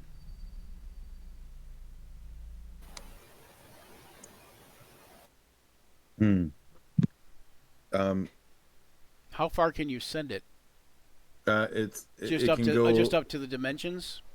Yeah, it stretches. So 16 can feet. Stretch up to 10, 60, 18, 60 feet. 18 feet. I mean. Oh wait. No, it's 10 times my height. Oh, 10 times. 10 times. Yeah, you're 6 foot, so And 60 feet. So up to 60 feet. 5'9", so yeah, just shy of 60 feet. Yeah. Okay. Do you want to try to send it through the door? Like it's kind of, slightly ajar. Yeah, well, I'll kind of retract it and put it and move it through the door to see if I can get a different angle. Wait a minute, what? I'll well, you had me send it through the wall first, right? No, listen. Did you hear the description of the room? Yeah. all? Yeah. There's a stone door, slightly ajar, with more hieroglyphics etched around its frame. The door appears to inviting, other than the door you guys are at.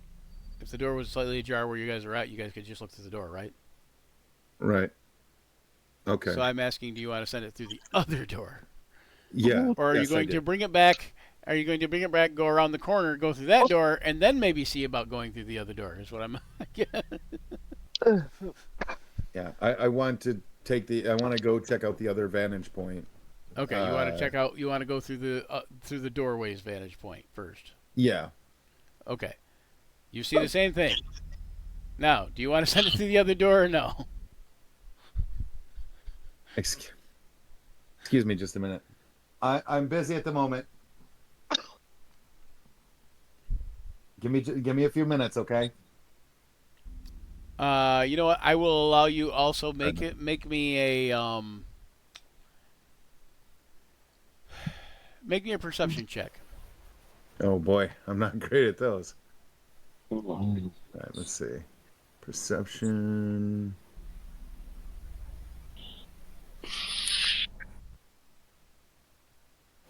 Okay, you notice that from your shadow's vantage point that there's an unnatural stillness in the air.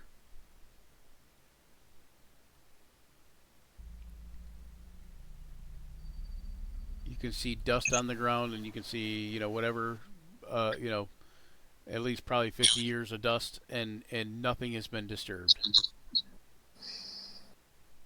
If this is the entrance that you want to come in, that that you guys are investigating, then no grave robbers or anything have been in here. Like at least for 50 to 100 years. Everything seems undisturbed, but something is not right in there. But there is a door across the way. There's a door in that room, ajar. Like, Can't put my finger on it, but something is not right in there.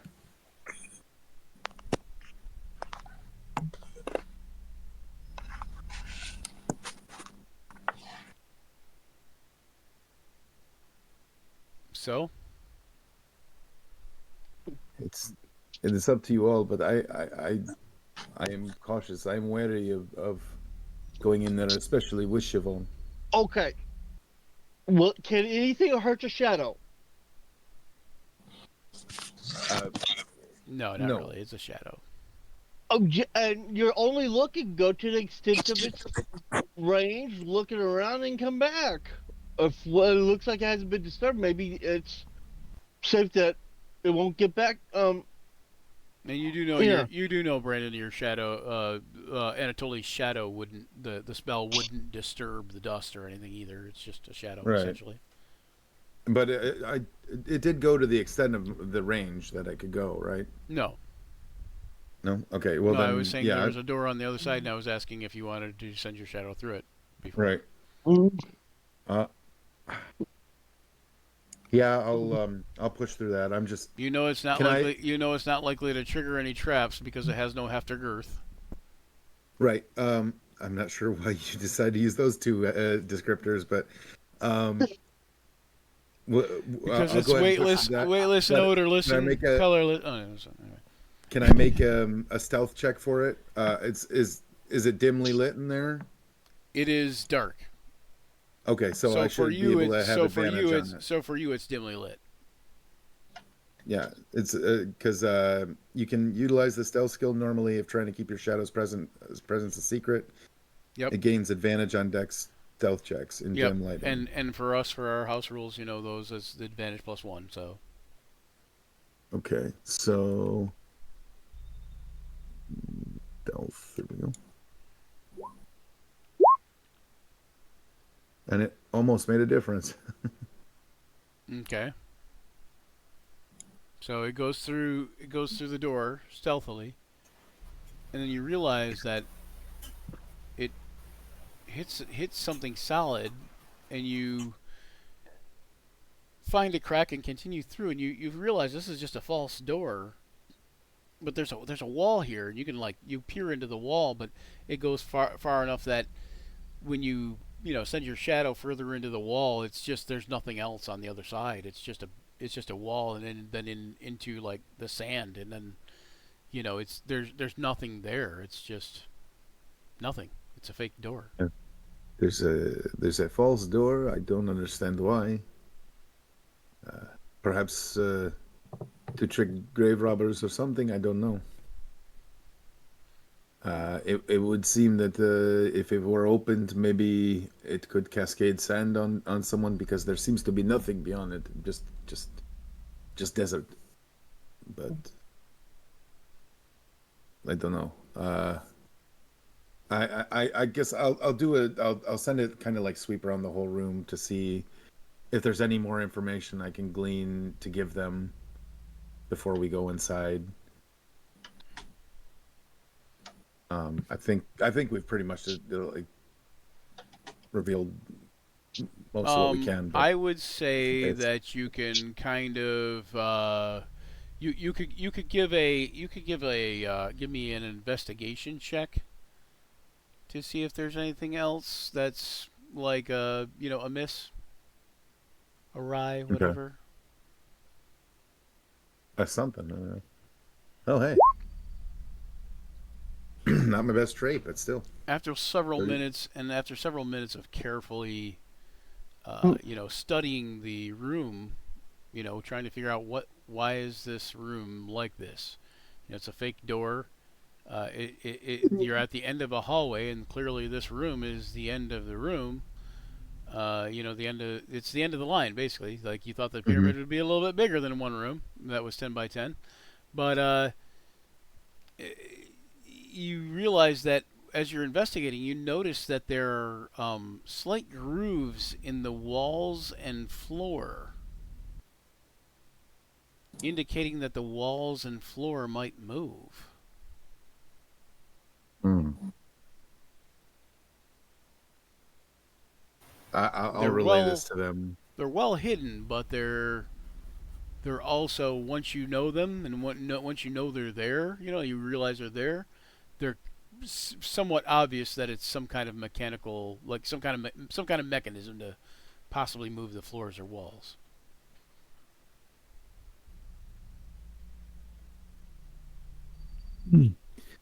I'll relay that to them. Um,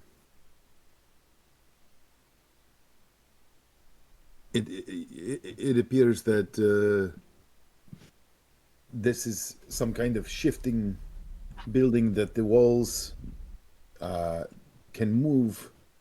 So even though it seems though there is just a single room beyond, I there may will be much more to uncover. will also say that in the investigation time, you do notice that there is one of the wall carvings has a slightly hollowed out piece behind it, and in that piece is a small lever. In that hollowed out space. Okay.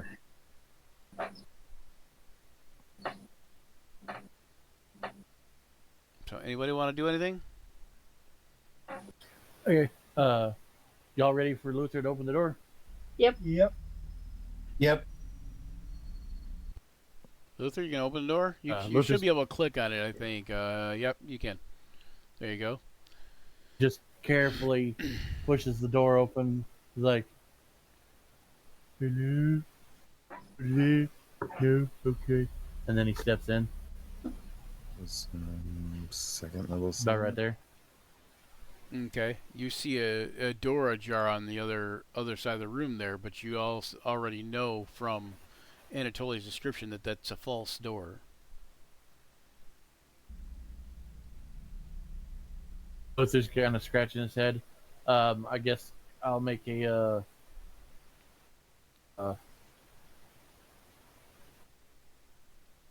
I guess I'll make a perception check to see if I see anything. Yeah, you could. If I didn't, I He did figured men- I would have told you, but He did mention there's a lever, a right? lever. Yeah. Yeah. There's a How lever tall on is the the wall. ceiling in the corridors? In the corridors, they're 12 feet. In this room, it's 10. All right. Is anybody else going to go into the room with Luther? Yes, Siobhan. yeah. You know what? Scratch that. Can I change that perception check to a history check to see if I recognize any of the hieroglyphs? Go ahead and move yourself up there, Shabam. I'm sorry. I don't know what happened there. Oh, now I got weird things going on. Hold on. Looks like something's doing something weird. Hold on. Oh yeah, I because tried to the move boxes somebody don't and then line up. What? Because the boxes don't line up. The So boxes don't line up. if you the squares, they don't line up. So if you move the pieces at all, they snap right to the. Well, yeah, Square. that's not what was going on. I've got double images of a character. Yeah, And Siobhan. now I can no longer interact with Shabam at all. There we go. Yeah, I was trying to move. Yeah, I can no longer interact with Shabam at all. Here, let me refresh real quick. But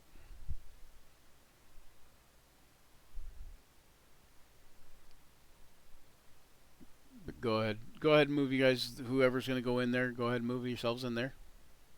Yep, I need to get Kaida back over here also. What were you doing? You were doing. I put Kaida in the room. You were doing some kind of check, Luther. Investigation. Said I was perception? gonna ask about a perception, but yeah, I was gonna say if I could do like a history check because check if anything matches up with some of the things he's seen on his travels with any of the hieroglyphs in the room. You notice that several of them appear to be ancient Mulhorandi symbols. Go ahead and roll. Go ahead and roll that history check. It is the jackal-headed god, the long-dead god Anubis.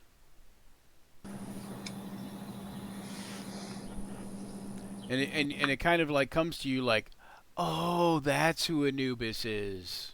Like when you see the picture, it's like almost like Luther had to have a visual to understand what the hell these guys were talking about earlier. Yeah, that makes sense. That makes 100% sense because that's actually pretty true to what was going on. I didn't quite understand. Are you able to read? Are you able to read these runes? Oh, Luther can do goblin and orc, I think. Gavor, I see you're still Alright. out in the hall, and I see Sebastian's still out in the hall. Are you guys gonna hang out in the hall? No, Sebastian's watching over me because I'm going into trance, so I can see and observe through Kaida's eyes. Oh, okay, okay. All right. I- Shabam is going to use Eyes of the Rune Keeper to read the Okay. rune. Can you put that up in there with the word balloon thingy that's by the... There you go. You can read all writing? Okay. So they're hieroglyphics, and they depict basically that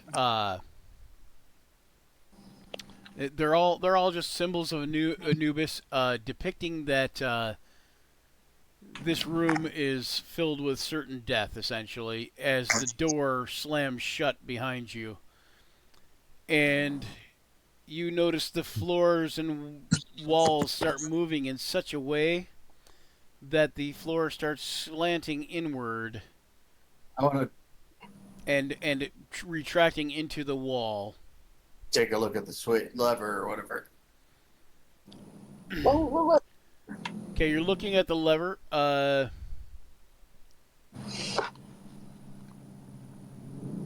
You're gonna make everybody make a dexterity check.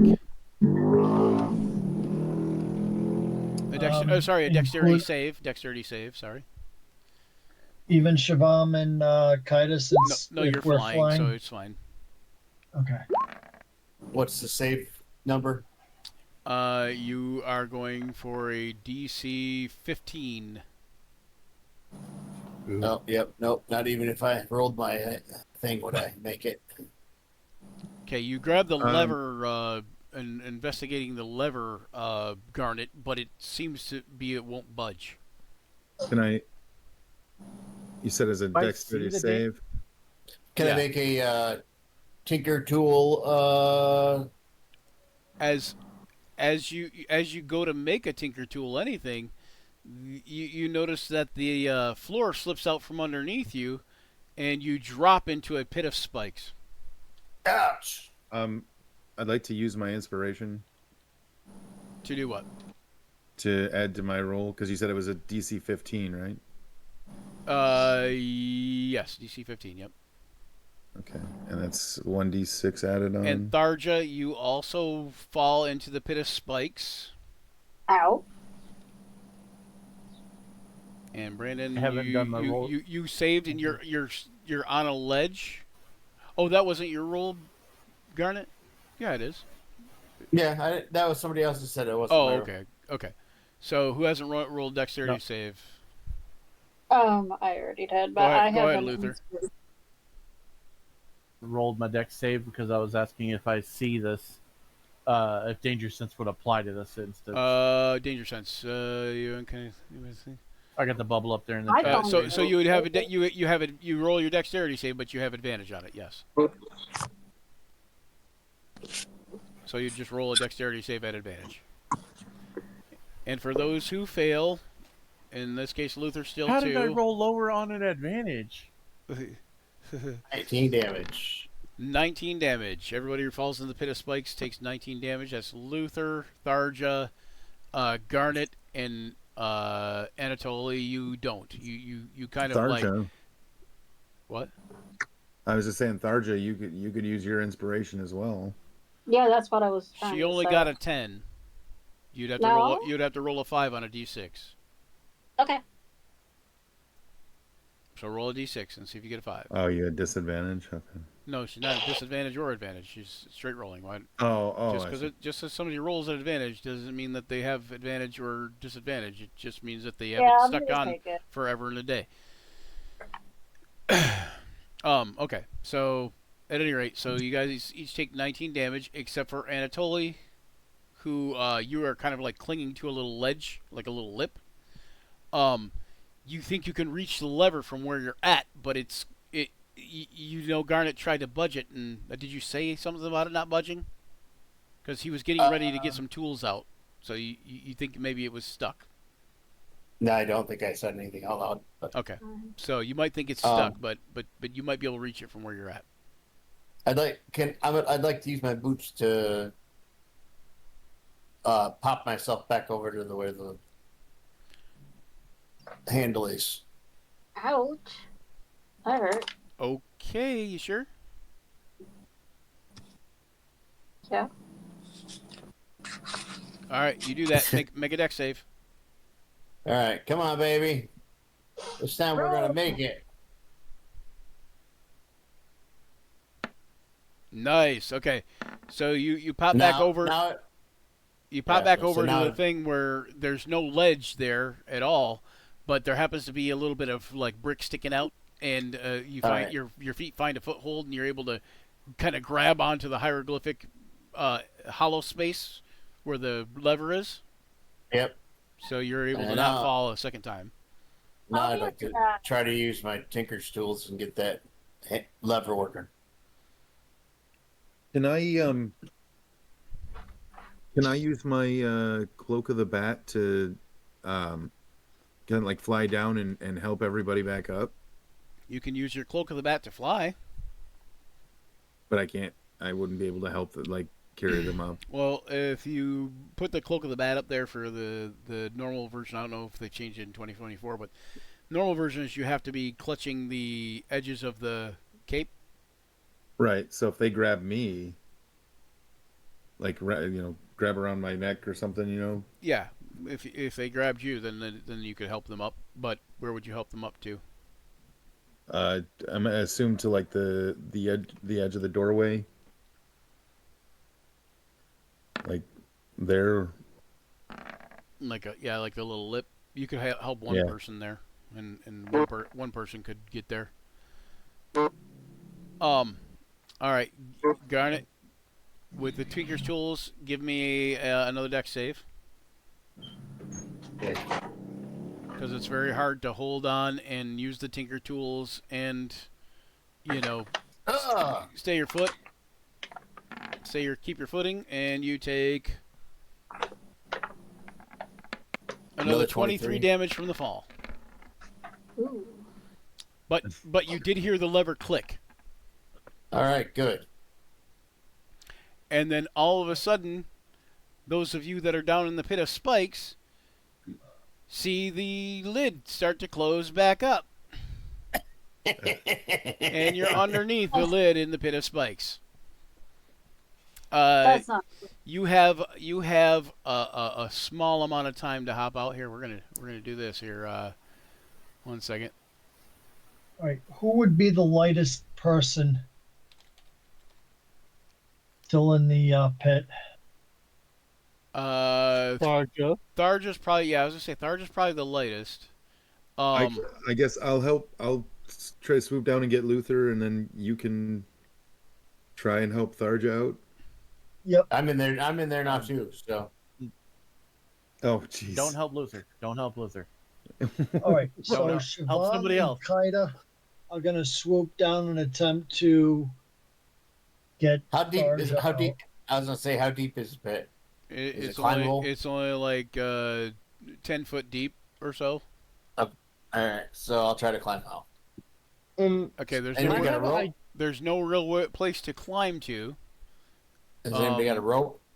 I have an idea. I'm not sure if Anatoly's it's a good idea. basically hanging on by claws and feet, like just on a little lip, like a ledge type thing, but not even a ledge, just a lip, and he's just kind of like spread out, kind of like this. And then he's going to go for the cloak of the bat. Yes, you're still going to do Yes. that, Brandon.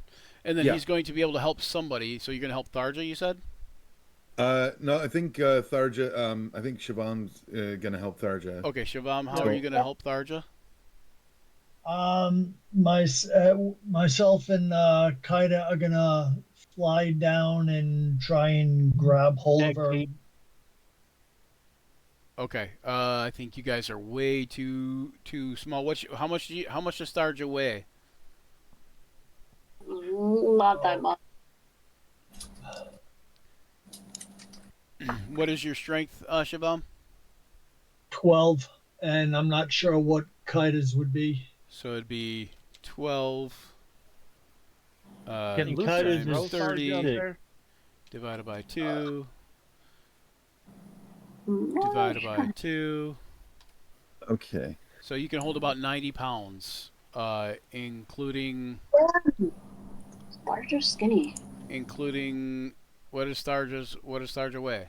She's an elf, so she might be 90 pounds. But the other thing is that Shivam also has some equipment on him. I'm only 90 pounds. Not an elf. Does Kaida help with carrying capacity? Yes, yes, and Kaida's is a little bit different too. So Kaida's is you should also be able to open Kaida's character sheet too if you want to, Michael. But I'm opening it right now. Kaida's strength is only 6. I will cast. I will cast this on myself. I'll be back. Okay, go. Okay. 180 divided by 2 is 45. So yeah, so between Kaida and Shivam, you guys can carefully lift Tharja up out of the thing, and you're able to get Luther, right, Anatoly? Yep. Okay. Yep. Garnet, how are you? What are you doing? Hold on. Cast levitate on Casting myself. levitate. Okay, so you levitate up. Okay, and then the drawer just barely at it, like Tharja is just wriggling out like out of there just as the thing finishes closing up. No, I was gonna. I didn't know you could do that. I was gonna action surge to try and get you both. Let's see.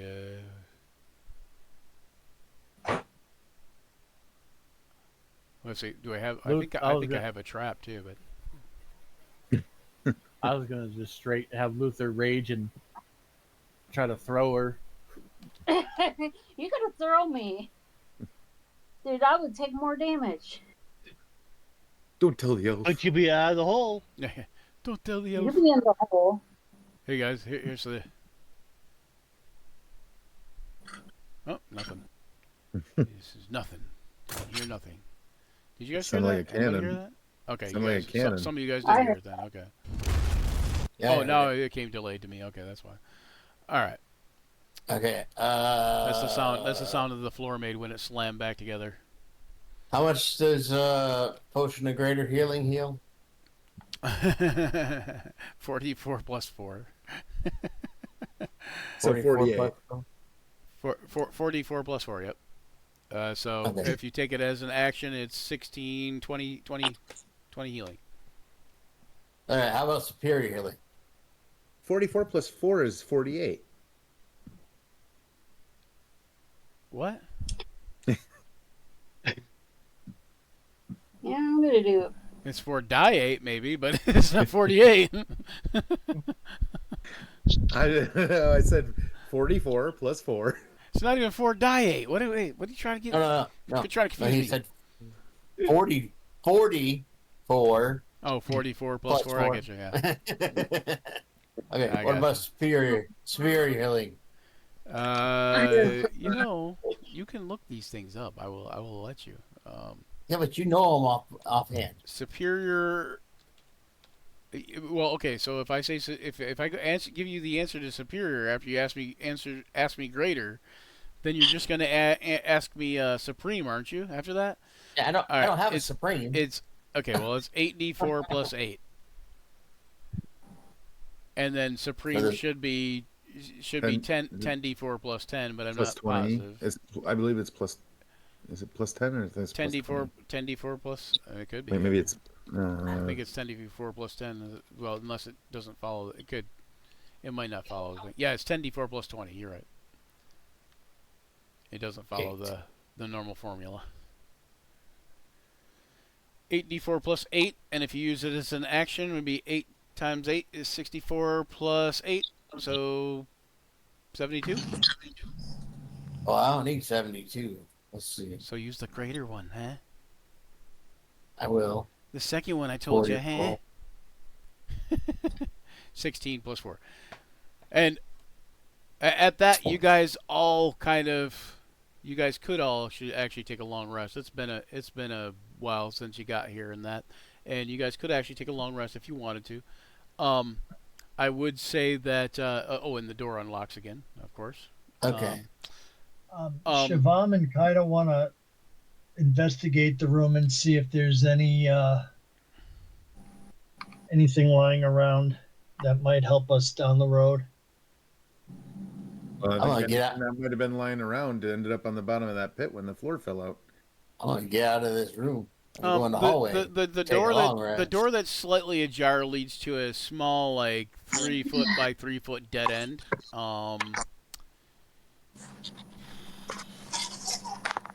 It doesn't seem like there's anything else in the room. Okay. Secret doors, passages, or otherwise. All right. And that's where we'll wrap up. I'm gonna give you all, just for shits and giggles, I'm gonna give you all 300 XP. Yay! Wait, will that make us level up? I doubt it. No. No. I'm still short. 300 And XP each. Also, Yeah, but that's because you're a dwarter. also, what you guys might for Michael and Anatoly, you guys will want to be at a level of experience that is equal to everyone else. Garnet, do you know what your XP level number is? 28,313. Okay, so 28,313. Even with was that with the 300? Yes, with the 300. 113. 28, 213, or 313? 3. So 313. 28313, and that's in the that All right. that should be your guys' total XP. Just so we make sure we're leveling up you guys, relatively together at least. All right. And that's where we're gonna wrap up. And All right. hope you I'm guys, going out to hope you guys I'm liked going it. out Okay. to the tent, and I'm going out to take a long rest at the tent. How can I change my character sheet to 2024 version? You have to create a 2024 character. Hold on one second. Okay, so that Character. And then making the character in that version might be a little bit like I might have to help you, but I haven't really done too much with that yet. So okay. so it might be Yeah, 'cause- us working on it together. So it might be good for us to do between sessions. But All right. okay, there's a character sheet, an extra blank one there for you at the top there. It just says Michael in the journal. Oh, okay.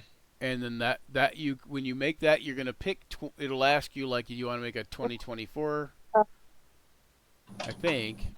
Oh nope. Hold on. Let me fix this here. Hold on. I take that back. Character sheet settings. Add sheet to game. There we go. Let's try that again.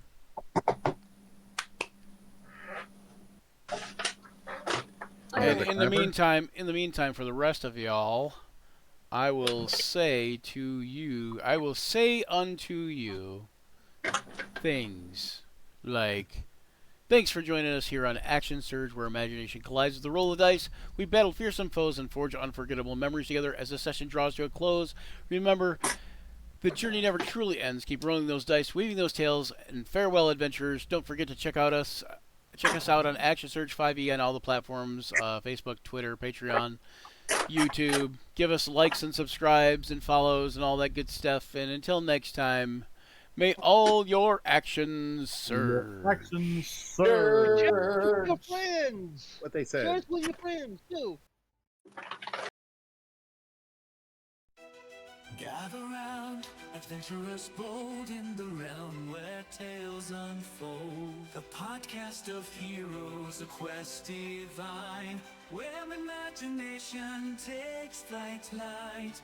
Let's combine. Roll the dice, let the story begin. Monsters and magic, the battles within. From dragons to dungeons, a thrilling ride. Action Surge podcast where legends collide. Action Surge, it's time to embark on a podcast journey where dungeons fall. Venture forth with the warriors true in the world of D&D. We welcome you.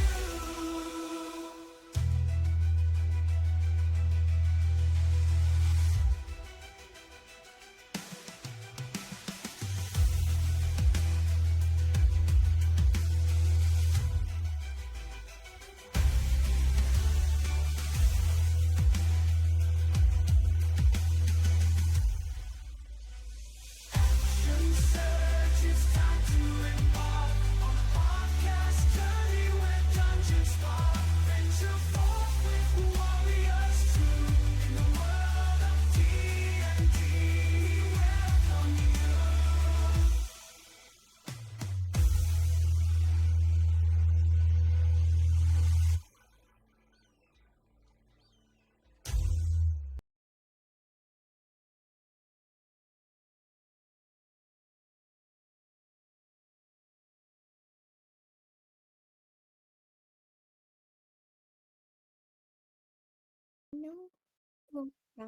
We're gonna raid somebody. Let's raid somebody on Twitch because that John helps has people seen me get before, followers to because us, it's someone when and we've it been also doing helps Uncle get Brian's game before. followers to other streamers. Yeah. And let's see who's on right now that I know of. 1 second. Mindari is on. I rated her last time. I like to watch her stuff. Oh, Fate of the Dice is on right now.